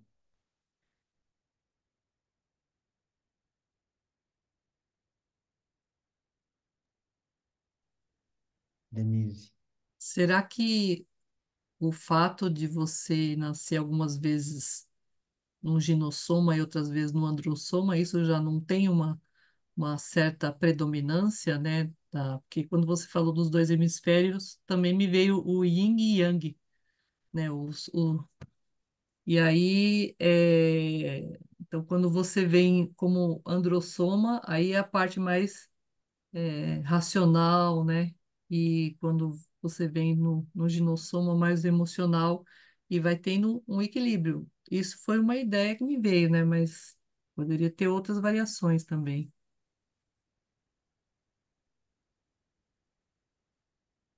Acho que faz sentido o que você está falando, até para fazer o equilíbrio do desenvolvimento humano, né? Deve ter alguma coisa disso na medicina chinesa, né? Você falando, Jean, eu vi claramente, na hora que a gente trabalha aqui, Corona Chakra, Laringo Chakra, o Cardio Chakra ele é do lado esquerdo, né? Um pouco mais do lado Um esquerdo, pouquinho seguindo o mais do lado coração. esquerdo. O Esplênico Chakra, que vem depois, que é de distribuição de energia, então, tanto a distribuição de energia quanto a parte das emoções, etc., estão mais do lado esquerdo. Eu não sei exatamente por quê, né? E aí o cérebro, aí o Valdo coloca lá como hipótese, será que esse lado esquerdo intrafisicaliza mais? E penso eu, não sou biólogo, mas tudo que tem na biologia tem uma certa função. Então, por que é que, pelo menos os primatas na gente aqui, o coração é mais para a esquerda? Será que a maioria de nós somos destros e a gente briga com a mão direita e se protege o lado esquerdo, que são os órgãos mais sensíveis, por exemplo? E aí, isso ao longo da evolução, né, isso gerou um posicionamento melhor, não sei, né? Mas assim, que tudo tem uma razão, né? Como a maioria tem o coração mais para o lado esquerdo, né? Deve ter alguma razão biológica que a gente não sabe qual que é. Mas não me parece simplesmente uma coisa do acaso e de que deve ser assim, deve ter alguma razão. E nós ainda estudamos um pouco esse assunto. É, faz sentido também. Eu, Até o eu que você estava, falou da espada, né, na mão direita, uma das minhas hipóteses também da dificuldade de movimentação de energia do lado direito é exatamente isso. Muito tempo empunhando a espada ou a cruz, entendeu? De todo jeito ali, movimentando a energia aqui na cabeça dos outros. Vamos lá. Esse agora você vira canhoto, você faz isso agora com o lado esquerdo. Eu uso a minha canhota, eu uso bastante para tentar trabalhar. Acho que o Zé Inácio tinha uma coisa para dizer aí. eu Desculpa. ia, eu ia falar sobre o lado esquerdo, o direito. Eu sou destro, né? Então, eu durmo pelo lado direito. Uma fisioterapeuta, ela me falou, você tem que dormir pelo lado esquerdo, que é o melhor lado. Eu disse, não, eu não tenho esse costume. Eu fico do meu lado mesmo, não tem jeito, eu não vou cumprir sua ação, não. É a minha mesmo. Então, eu fiquei observando sobre esse item aí que eu passei estudando, né, lendo. E é isso aí, eu não sei. E aí onde Interessante você. se aloja, né, as consciec, né, do intrafísico, né, que chega intrafísico aqui com a gente, né? Eu acho que é o lado esquerdo onde tem o chakra, que é onde ele se aloja, tem mais à vontade por causa das energias do lado esquerdo, né? Isso.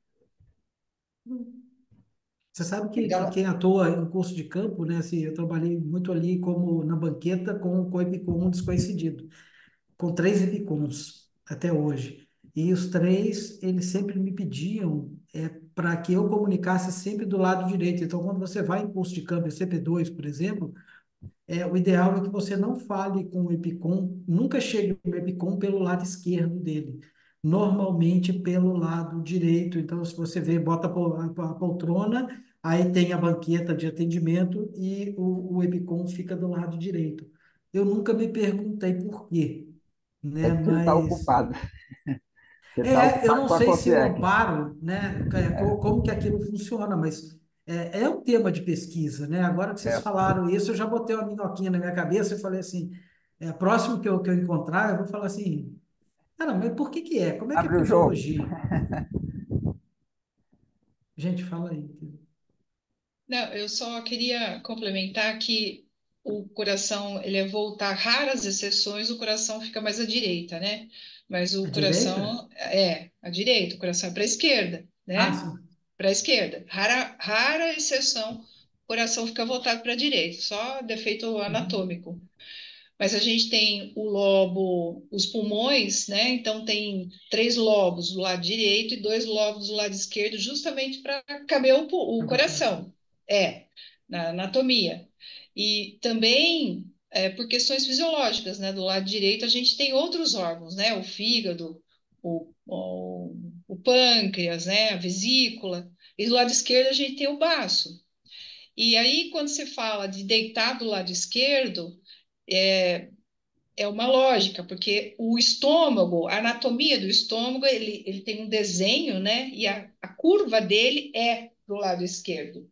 Então, quando você, pessoas que têm problemas de refluxo, né, as gestantes, é, orienta-se que o paciente deite em decúbito lateral esquerdo, justamente para aliviar a artéria aorta que passa, né, no centro do abdômen.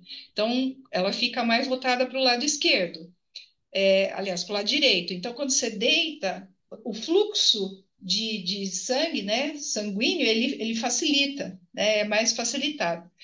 E aí, quando você, por exemplo, à noite você come demais, aí você deita do lado esquerdo, facilita a digestão. Então, evita, né, o processo de refluxo e tudo mais, né?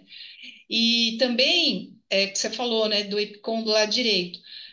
Quando a gente vai examinar os pacientes, a gente examina os pacientes pela direita, porque a posição da mão é onde você coloca, né? É interessante, eu não consigo examinar o paciente pelo lado esquerdo, é pelo lado direito. Pela Uhum. própria posição anatômica que você fica dos órgãos que você vai palpar, fazer a palpação no abdômen do paciente, a gente vai pela direita. Interessante, né? E eu não sei se foi só no caso do ECP2 que eu fiz, mas o atendimento foi pela direita, mas sentir o campo foi pela esquerda. Geralmente é assim. A pessoa fica do lado direito com o da banqueta para ser atendido, e aí fica uma pessoa do lado esquerdo para testar o campo, realmente. É, E o mais legal, eu acho que isso é independente se o EPICOM é canhoto ou destro. Eu é. acho que, eu não sei, né? Eu não sou EPICOM, mas é uma coisa que ficou na minha cabeça. Eu vou perguntar para os EPICOMs aí. E agora sobre esse lado direito e esquerdo também, o amparador da TENEPS, para mim, ele chega do lado direito. Eu não sei se vocês percebem isso também ou Eu do se lado esquerdo. é do lado Você vê, esquerdo. eu acho que cada um. É, Eu sinto mais do lado esquerdo do que do lado direito. É, eu Mas interessante. já isso vi sou vários, eu. eu já vi, assim, dentro da minha TENEP, já vi gente entrando pela esquerda e pela direita, mas uma coisa eu posso dizer para vocês, um assediador pelo lado direito eu já vi bem, bem, bem forte, bem grande. Mas eu acho que a Denise, agora pensando aqui, acho que é realmente, parece que dá, não sei, talvez seja só o fluxo energético mesmo, mas Ou pode ser uma predominância, porque assim, nem eu não Eu percebo assim, quando eu percebo mais a presença, é do lado direito. Pode ser também que eu tenha uma sensibilidade maior, né? Não sei. Mas essa é a impressão que eu tenho. Sempre quando eu percebo a presença, assim, mais forte, né? É do lado direito. Mas esse negócio de dormir do lado direito e do lado esquerdo, eu tenho uma predominância maior de dormir do lado direito também, Zé Inácio. Eu tento dormir do lado esquerdo, mas às vezes eu não consigo dormir do lado esquerdo, eu tenho que virar por direita, aí eu durmo. Mas eu tenho essa predominância também.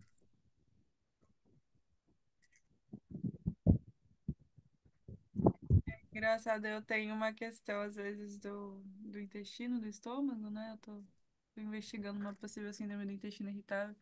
E eu só consigo me sentir bem deitando no lado esquerdo, que é isso que a Liliana falou, que é o lado que vai ali, né? Que o negócio anda enquanto você tá deitado. O meu não consigo. E eu, para dormir de barriga para cima, é muito raro, muito difícil. Só se eu estiver extremamente cansado, aí eu apago, mas senão não consigo. Eu até tento, que eu penso assim, putz, vai ser mais fácil projetar, assim, mas não vai. Isso aí é no caso da projeção, né? Que é assim, dessa forma aí, seria bom para sair bem astral, É. né? E é bastante energia, dá para sair, beleza. O que mais, pessoal? É um ponto que a Gente, gente segunda dessoma.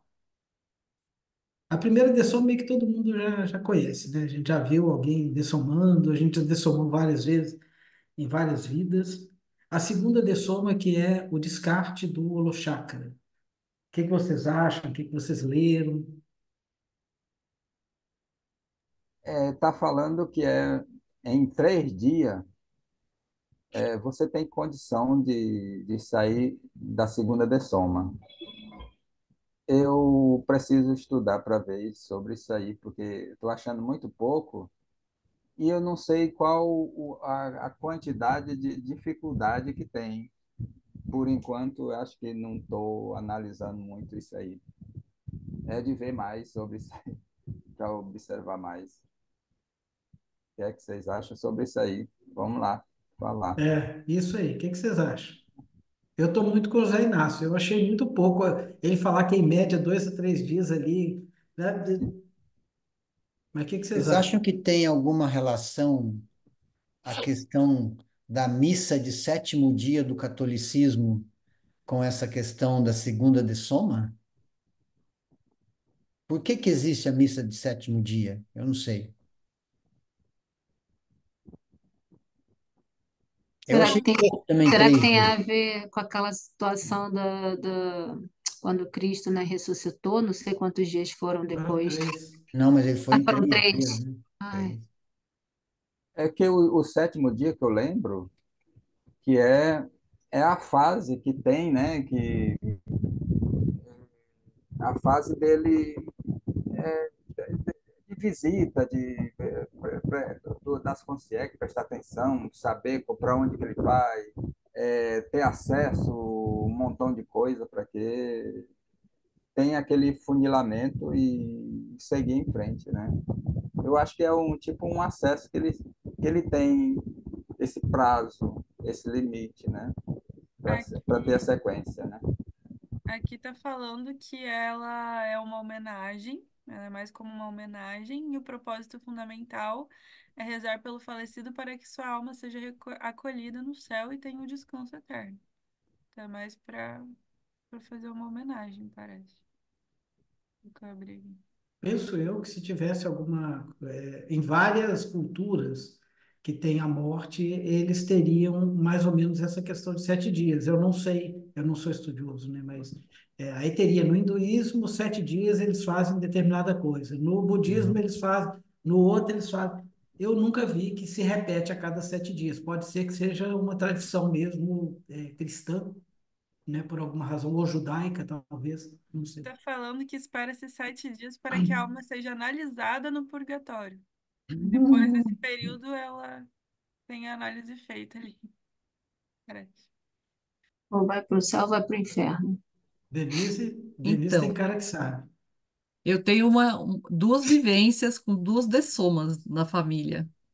E do meu pai e do meu sogro, eu tive uma projeção em que no sétimo dia, e eu não sou religiosa nem nada disso, nem meu pai era, nada, mas no sétimo dia ele saiu de dentro do túmulo. O meu sogro, ele foi enterrado na terra mesmo, assim, né? E aí ele cavava assim e saía, assim, do. Então, aí eu fiquei pensando, né? Eu falei, ué, será que a pessoa até o sétimo dia ela fica junto do corpo ali e depois ela sai? Será que. Aí eu fiquei pensando sobre isso, porque aconteceu com os dois, né? Eu vi no meu pai, ele subia, punha o pé nas lajes assim, ia saindo, né? Até sair fora, assim, da onde ele foi enterrado. E também foi no sétimo dia. Aí eu até questionei, falei assim, será que é por isso que eles fazem missa de sétimo dia? Será que até o sétimo dia a pessoa está lá junto do corpo e depois ela sai e vai para onde ela tem que ir? Então, não sei. Isso foi. Só anotei, só registrei. É um bom E tema de pesquisa, né, Denise? é, Né, quem quer pesquisar esse tipo de coisa, por exemplo, porque isso é o tipo da coisa que é fácil pesquisar. Né? Assim, se tiver um grupo de pesquisa de, olha, vamos nos projetar, vamos acompanhar e vamos, né? E aí vamos escrever. Aí no final, dois, três, 10, tem experiência, a gente pode chegar a uma conclusão. sim. Liliana? É, a gente, né, fala aqui sobre as dessomas, né? Mas o quanto que a consciex, ela às vezes não se dá. E aí entra naquele processo de parapsicose, pós-mortem. Então, isso aí tem aqui, né, um capítulo da psicopatologia do mental soma, onde fala disso, né? O quanto que é difícil, às vezes, para a consciência, né, em função de um monte. Também não sei se a gente vai acontecer isso com a gente, uma segunda dessoma tão rápida, mas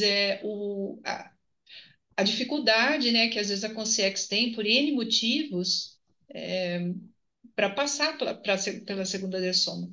Então, ela ainda fica, né, ali no túmulo, vendo o corpo dela, né, o soma dela ali se degradar, e ela sente ainda aquelas dores, né? O quanto que é difícil isso para a consciência. Então, eu acho que em determinado momento, quando os amparadores conseguem, coloca ela para dormir, né? A consegue para dormir, para ela ter aquele momento de repouso, para ver uma recomposição e dela compreender que ela dessomou, né? Mas às vezes nem sempre isso é possível. Ela passa séculos ali naquela condição de parapatologia do mental soma mesmo, né? E detalhe, o quanto que isso também impacta no processo nosso da assistência, né? Então, em determinado momento aí da vida, ou a gente, pelo menos assim, o que eu tenho visto na minha TENEPS, né? É assistência a essas consciências pós-mortem. Então, aí você observa a energia que tem aquela consciência, a fisionomia que ela tem, né? E a dificuldade dela, e o quanto que, às vezes, o campo nosso energético ali na TENEPS, ele auxilia a consciência a ter um pouco mais de lucidez, né? Que os amparadores conseguem encaminhá-las. Então, aí a gente fica pensando, né, nesse processo da interassistência, né? Qual que é a relação, qual que é o público-alvo nosso de assistidos? Tendo em vista, né, a dificuldade planetária, né, de patologias, né, o quanto que também a gente pode ter esse nível de lucidez, de compreender, né, o quanto que é difícil, às vezes, para a consciência ela passar por essa segunda lição, né? Então, aí a gente também pode pensar na questão da gente, apesar da gente estudar tudo isso, a gente ter toda a teoria, mas também não vamos garantir que a gente faça isso de uma forma muito rápida, né? Por conta, inclusive, dos apegos que a gente tem, não só de pessoas, mas de tudo, né, na vida. Então, o quanto eu penso, pelo menos eu venho praticando isso, quanto mais a gente se desapegar de pessoas e de coisas, é, e viver mais, né, como multidimensionalmente, ou seja, eu sou sempre pensar, né, eu sou uma consciência, eu acho que isso vai ajudar a gente a facilitar, passar mais rápido aí pela segunda pessoa. Mas claro que existem muitas variáveis, né? Às vezes tem o processo dos amparadores que auxiliam, enfim. Mas é mais para a gente pensar nisso, né? O quanto que a Consegue sofre por ela dessomar e não aceitar, ou não saber que dessomou e fica aqui perturbando todo mundo, né? Digamos assim. Alguém tem alguma experiência nessa área com parentes ou...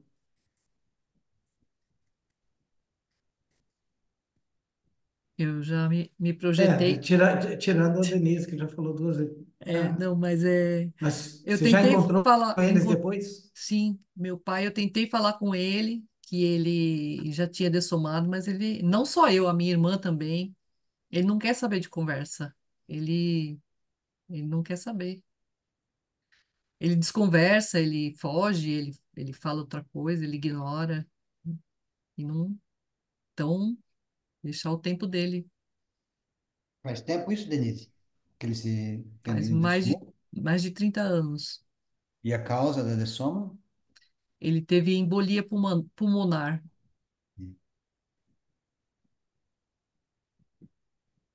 Ah,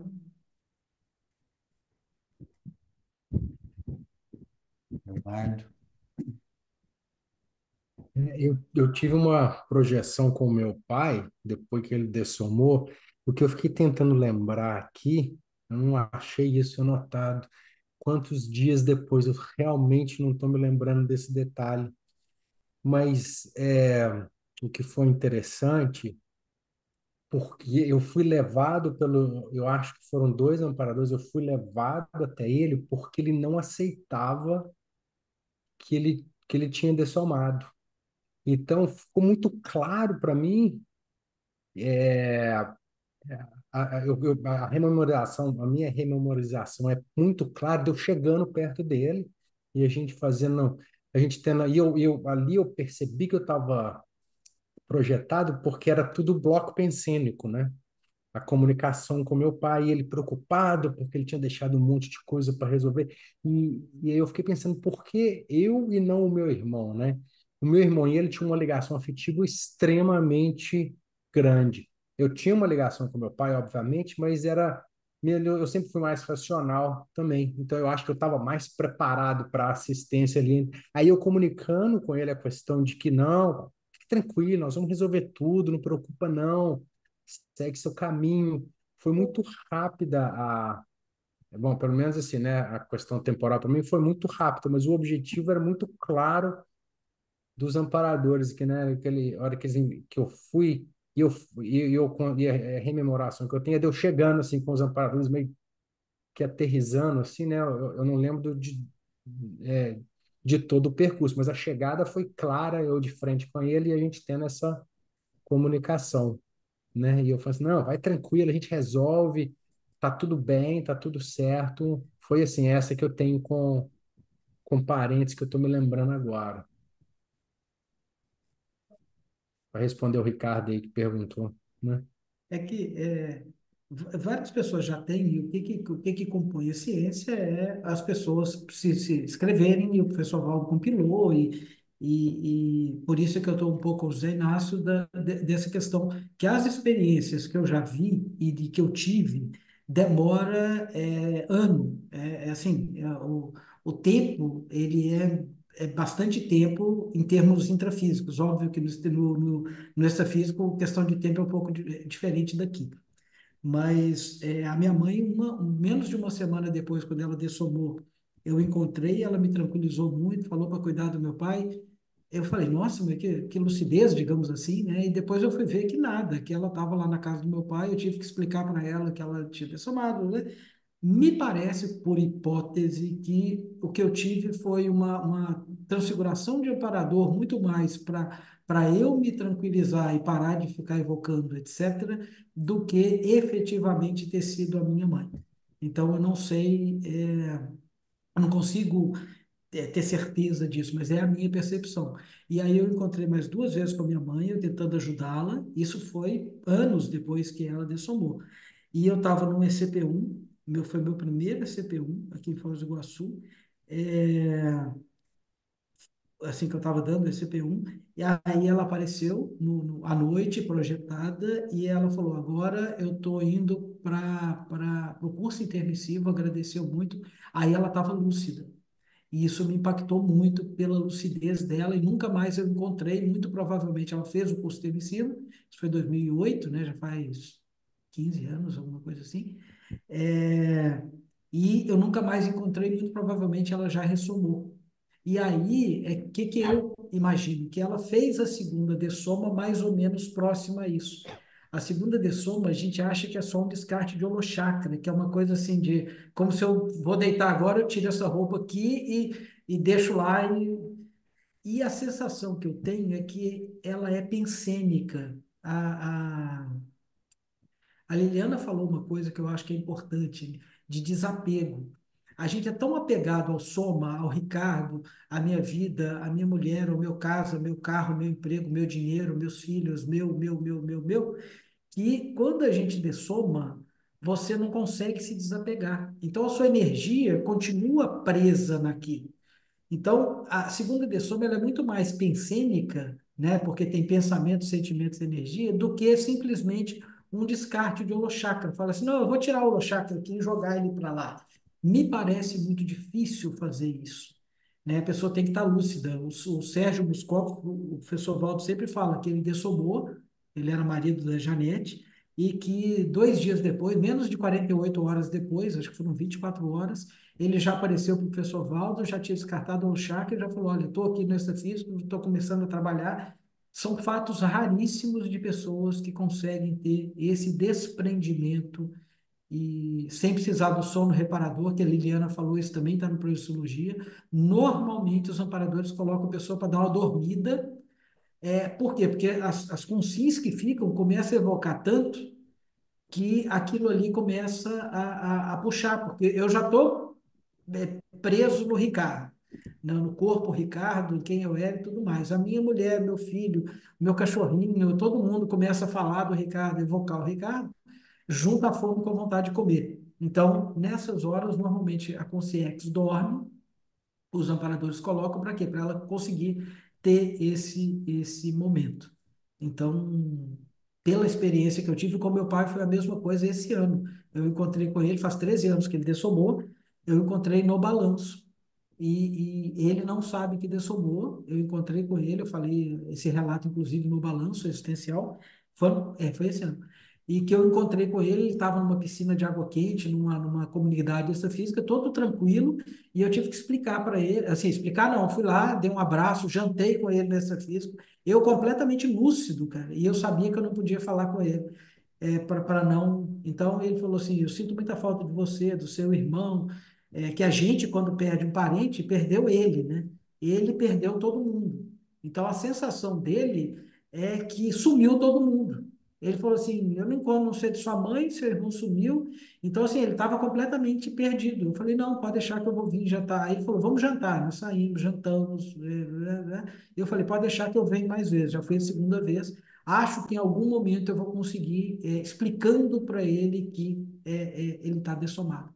Então, mas agora eu estou muito mais calmo, aquilo não me dói mais o coração, eu não tenho mais sentimento de culpa. Penso eu que quanto mais a gente se qualifica, mais fácil é você encontrar com os parentes dessomados. Então, essas são minhas duas experiências, também não dá para. São casos, né? Não dá para generalizar isso, mas são os meus casos.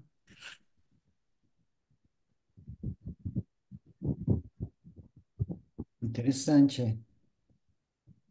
É muito legal, assim, até escrever, eu estou escrevendo um relato sobre isso, porque é, é muito interessante. Em algum momento, meu pai vai acordar, né, e vai entender o que aconteceu. E se você vê esses filmes, né, Nosso Lar, eles são basicamente isso, são comunidades extrafísicas que ajudam as pessoas a se restabelecerem. Né? Tem muita leitura, espiritismo tem muito mais leitura sobre isso do que a Sim. Conscienciologia.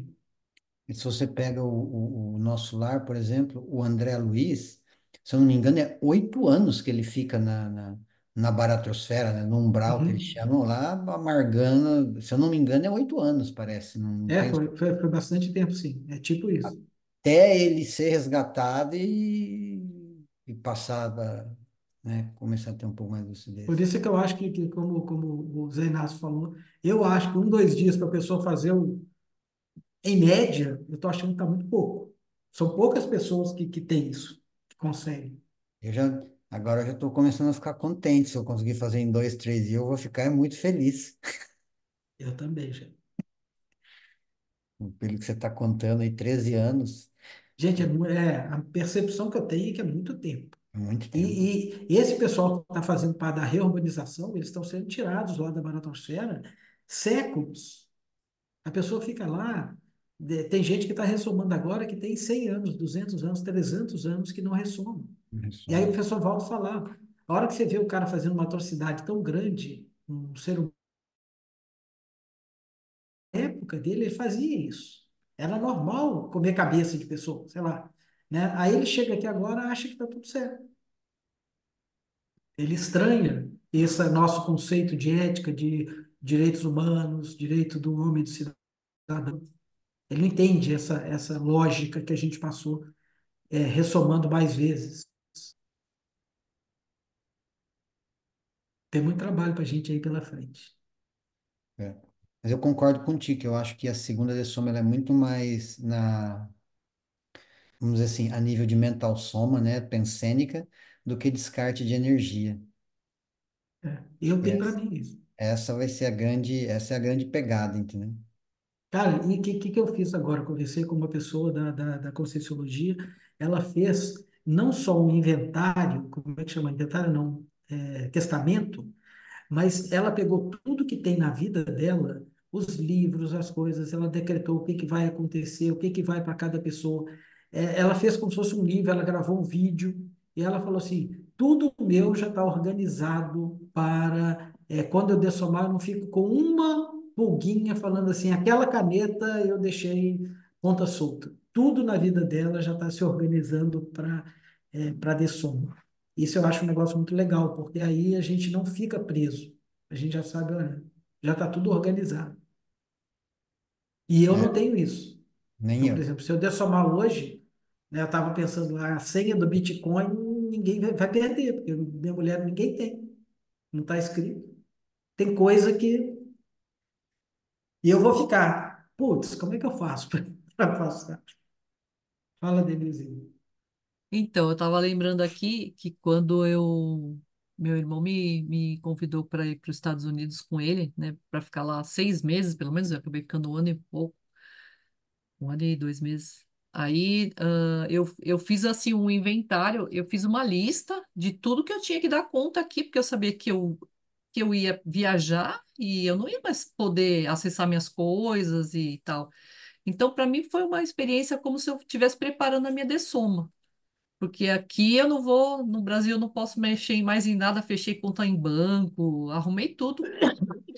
E aí eu fiz assim, eu fiz essa comparação, né?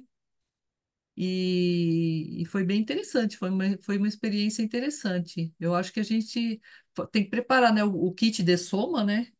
Deve ser mais ou menos isso, né? Você em- deixar o menos possível, minimizar tudo, né?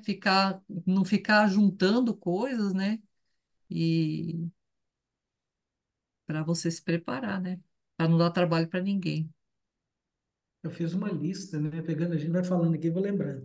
Quando eu vim para Foz do Iguaçu em 2004, eu fiz uma lista de desafetos, pessoas que eu tinha brigado, não sei o que, em Belo Horizonte.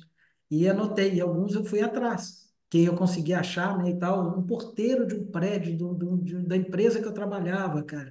Em algum momento a gente deixou de se falar, cara. Aí eu voltei nesse prédio, tava o Zequinha lá, cara. Eu falei: ô Zequinha, tudo bem? Tudo bem, senhor? Como é que tá? Falei: Zequinha, por que que você parou de me cumprimentar? Ele falou assim: não, foi você que parou de me cumprimentar. Eu falei assim: não, foi. Cara, nós passamos lá um ano que eu ainda fiquei naquela empresa. Um não cumprimentava o outro por qualquer razão que eu não faço a mínima ideia do que aconteceu, e aquilo ficou e aí nós fizemos. Uma outra pessoa, ele veio no voo, cara, de São Paulo para BH, na poltrona ao lado, cara. Então, a hora que eu sentei assim, a hora que eu vejo o Guilherme chegando assim, ele olhou, 43C, 23C, sei lá. Nós sentamos do lado ali, e fomos conversando, eu expliquei que eu estava vindo para cá, a gente meio que se restabeleceu o contato. Então, na hora que a gente se predispõe a fazer isso, a gente vai tirando liames que prendem a gente. Então, isso dá para fazer, eu concordo com a Denise, não precisa ser na hora da dessoma, né? A gente vai fazendo ao longo da nossa vida, a gente vai tirando os laços. Isso vai ajudar na segunda dessoma nossa, com toda certeza. Interessante, bem interessante. Gente, a gente tem 10 minutos. E aí, quem não falou ainda, quer falar alguma coisa? As pessoas que estão assim meio quietinhas, Rosângela, Andréia, quem não Jackson, falou? Mônica, o Jackson não falou nada. E eu tô aprendendo aqui que a galera é firme. Cara, o Jackson teve muita experiência, cara. Nós tivemos experiência na sexta-feira ali que foi muito bacana, né, na dinâmica da Apex. Vale a pena. E aí, Jackson, só para mostrar como é que é a questão da gente ter experiência. Eu percebi uma coisa que eu nunca tinha percebido numa senhora, que eu vi uma menina, uma moça de uns 20 anos, que estava junto com ela, e não só na hora que você está fazendo aquela evidência, ela ficou o tempo todo. E eu relatei isso, falei assim, olha, eu estou percebendo que essa pessoa está aí, ela é uma pessoa que está muito feliz, e provavelmente a minha hipótese é que ela vai ressomar. E aí a participante lá falou assim, ah, sim, eu também estou me sentindo muito feliz, e eu estou com uma ideia de arrumar na minha casa lá um local para a pessoa que tem que viajar e que precisa ficar em Foz do Iguaçu, e às vezes não vai pegar a estrada à noite e tal, para ficar lá em casa e tudo mais. Aí eu falei assim, pô, de repente essa moça que está com você, ela vai ressomar e ela está aproveitando para ficar junto com você por questões de trafares em comum, sei lá, para aprender alguma coisa, para ficar aí. Você tá recebendo ela da mesma forma que você está montando o intrafísico na sua casa. Eu tive essa percepção, botei como hipótese. Aí chegou no sábado, isso o Jackson não sabe, acho que a Gabi estava na reunião, porque aí a Flávia Guzzi, junto com a Flávia Rogic, junto com a gente lá, ela falou assim, não, eu estava lendo hoje sobre um nome, que eu não me lembro qual que é de uma consciex que junta e fica próxima de uma consim antes da ressoma para aprender e para tudo mais. Gente, nós tivemos a experiência na sexta e ela vai e traz isso no sábado, que é o nome do termo desse tipo de consciência que fica. Eu falei, cara, a gente não dá valor, ô Jackson e pessoal, para as experiências que a gente tem. E eu não ia falar, eu falei, cara, fui lá e soltei, falei, eu acho que isso aqui pode ser uma hipótese minha disso aí. Se eu não tivesse falado, muito provavelmente a Flávia não teria visto no outro dia. Isso para mim não ia fazer sentido de consciências que ficam próximas. Então, é legal a gente compartilhar, né? Eu sempre falei isso no nosso debate aqui, que a gente tem que compartilhar mais experiências parapsíquicas como do mesmo jeito que eu compartilho experiências físicas e chego para minha mulher e falo, hoje teve um problema no trabalho, aconteceu isso, isso, isso, a gente compartilhar experiências parapsíquicas. Obviamente com quem nesse ambiente aqui. Né? Eu não vou chegar no meu trabalho e falar que eu estou vendo fantasma, que o cara vai achar que eu estou maluco. Mas é importante a gente compartilhar, porque sempre vai tendo uma ligação e aí você vai montando o seu quebra-cabeça extrafísico. Então é fundamental isso, gente. Gente, nós temos aqui 7 minutos, né? Vamos lá. Eu achei interessante, assim, uma coisa que aconteceu, mas não aconteceu exatamente comigo. Você falando de experiência, está falando de soma, mas lembrei na casa de ressoma. O meu avô já faleceu tem muitos anos, o pai do meu pai, e aí a minha tia, que é a filha dele, né, irmã do meu pai, ela me contou que o filho dela a mulher dele tinha ficado grávida, tinha engravidado.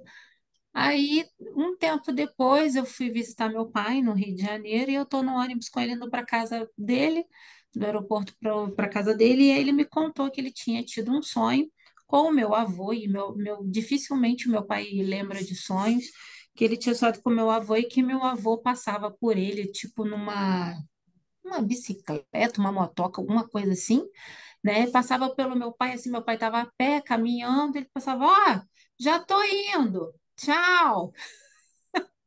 Eu fiquei assim, hã? Aí, quando ele me contou isso, imediatamente veio minha tia me contando sobre a gravidez do filho dela, né? Eu falei, e é uma menina, né? Era uma menina, já, ela já até nasceu. Falei, nossa, meu avô tá ressomando, então. Aí eu fiquei, né, tentando ligar o ponto, né? Falei, mas a informação chegou para mim, eu não tive projeção nenhuma com ninguém, mas as informações foram chegando para mim. Eu até comentei com a minha tia. Eu falei, tia, será que isso é possível? Vamos ver, né? De repente. Achei bem interessante isso, porque eu não tive a ver com a questão em si, não tive a projeção, mas a informação veio para mim, eu consegui unir os pontos, né? E aí, bom, por hipótese, né? Eu não sei se meu avô ressomou, vamos ver. Vamos ver se a Isso gente chama consegue. personalidade, se foi o que aconteceu, chama personalidade consecutiva. E o professor Uhum, Valdo fala que uma das coisas mais legais nessa vida é você conseguir ver numa vida sua duas personalidades. Ele falava, tem o meu irmão e a outra pessoa que nasceu aqui, que ele sabe que é a mesma pessoa que foi feita. E aí você comparar traços. Então você pega assim, pessoas. E é legal também perguntar para o seu pai enquanto ele está vivo, as pessoas assim para saber quais eram os traços de personalidade, né, os temperamentos daquela pessoa, para ver se aquilo ali se repete na pessoa que uhum. nasceu. Bom você ter falado isso, porque eu perguntei sobre a vida dele, né? Como é que tinha sido a vida dele, porque assim, eu acompanhei meu avô de uma certa idade em diante, né? Mas antes eu não tinha acompanhado. Então eu perguntei como é que tinha sido a vida dele. Então, ele me contou desde o início. Mas essa questão desses traços eu acho que é mais interessante para a gente poder captar. É Boa, vou porque fazer isso. personalidade não muda de uma vida para outra, é É, muito difícil. Ou é. coisas físicas mudam, a Uhum, personalidade ela se mantém, né? Então, se a pessoa era muito irritadiça, se a pessoa tinha coisa de nobreza, se a pessoa era belicista, se a sim, pessoa... Anota essas coisas assim e vai fazer vendo isso. o seu sobrinho tem. Ótimo. E também na maciota, tá? É um negócio legal também para a Não, gente claro. não expor, porque senão daqui a pouco vira um estigma para a pessoa, né? Falando assim, pô, você é meu. E aí começa, né? Vira lenda. Até porque ele vai falar na visão do meu pai, né? Então, assim, a gente, né? Não, e o Cada um professor tem sua Valdo falou visão. pouquíssimo sobre isso, né? São poucas as pessoas que ele fala assim, fulano é o meu irmão ressumado. Então, assim, são algumas pessoas que ele abriu o jogo com a gente. A grande maioria ele não fala nada, porque isso gera muito mais problema do que solução. Então, isso é muito mais para uma pesquisa sua, né, assim, Uhum, uhum, do que trazer algum benefício para as consciências que estão envolvidas, com certeza. né? Isso é só também um disclaimer, né, para a gente não Sim, é mais ficar como enbevecido. uma questão científica mesmo. A gente É, e quando você, se algum dia você for escrever sobre isso, aí você troca os nomes, você faz um artigo Uhum, de hipótese de uma uhum, pessoa, aí você conta com outras. É uhum. que eu acho que isso é legal também, porque outras pessoas podem trazer casuísticas semelhantes. Sim. Gente, tá no 27, 3 minutos. Teve gente que até saiu para não falar, cara. Falando em Destoma, deixa eu falar do meu pai, que ele é falecido. Aí eu tive a presença com ele na hora que ele se foi, né? Ele, eu junto com ele, na hora da dessoma, ele começou respirando muito forte, né? E ele deu o primeiro suspiro. Quando ele deu o primeiro suspiro, parece que encheu o quarto, o local, aquele cheiro de morte, né? Eu não sei passar, eu sinto, que eu falo que é cheiro de morte. Aí chega, inundou o quarto e ficava até aquela fumacê. Aí na segunda respiração bem forte, novamente, aí encheu mais ainda. E a terceira também a mesma coisa, e encheu de energia, daquela energia da morte, né? Que a gente sente aquele cheiro meio estranho. E aí daí ele se foi. Mesmo assim ficou inundado o quarto. Eu senti assim como quem, nossa, que coisa. E eu estava sufocado ali com aquela energia, né? A mãe estava comigo e eu falando com ela não percebeu. Ela falou: Não, tá normal. Você não está sentindo nada? Não, não. Quer dizer que eu vi tudo aquilo, tudo se passar, e ela não viu, não viu nada disso. Eu fiquei pensando, eu estou passando como mentiroso, mas eu percebi a coisa naturalmente que aconteceu, né? Isso já se repetiu, Zé Inácio, com outras pessoas que Não, você só mora? foi o primeiro e último que eu tive dessa experiência de morte, né? Junto assim, foi com meu pai. A minha mãe ainda continua viva, Entendi. presencialmente, eu vou estar junto, né? É, porque às vezes é parapsiquismo mesmo, né? Você estava percebendo coisas que as pessoas não percebem. Então, isso que você chama de cheiro pode ser um para-cheiro, uma para-percepção, que não é um cheiro físico. Mas inundou o quarto visivelmente e o cheiro muito forte, né? Isso para você, né? Para sua mãe não teve. Não sei, eu acho que é para todo mundo aquilo ali.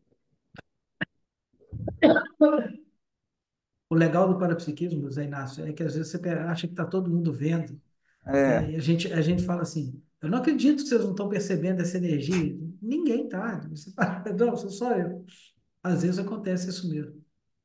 foi, E passou tem e gente que não comenta por causa disso, tá? é, Em cursos de campo, a pessoa fala assim, não, eu achei que aquilo ali fosse normal, né? E é, não é. vai achar que você é bobinho falando besteira. É. Gente, tudo certo. Ah, Tirar Denise, foto, tem gente, todo mundo sorrindo. abrindo as câmeras, Cadê a quem Rosângela? puder. E os ainda que estão aí? Será que elas estão aí? A André A saiu. Mônica e a Rosângela. A Mônica já está aí. Vamos lá. É que a Rosângela eu não vi. A Rosângela, acho que será que ela não pode abrir? Acho que ela vai abrir. Tá quebrado. Está quebrada. Ah, tá. Então tá A bom. gente escreve câmera quebrada. Sorriu. Sorriam. X. Prontinho, gente. Gente, então, para a próxima semana vai ser a sessão 6. E aí depois eu aviso lá para a gente ficar 15 dias fazendo uma revisão. E aí nós vamos fazer do 1 ao 6. E quem não tiver acompanhando todos, assim, vai ter mais tempo para reler. Ok? Então, boas Ok. Tá. projeções, boas Boa leituras. noite.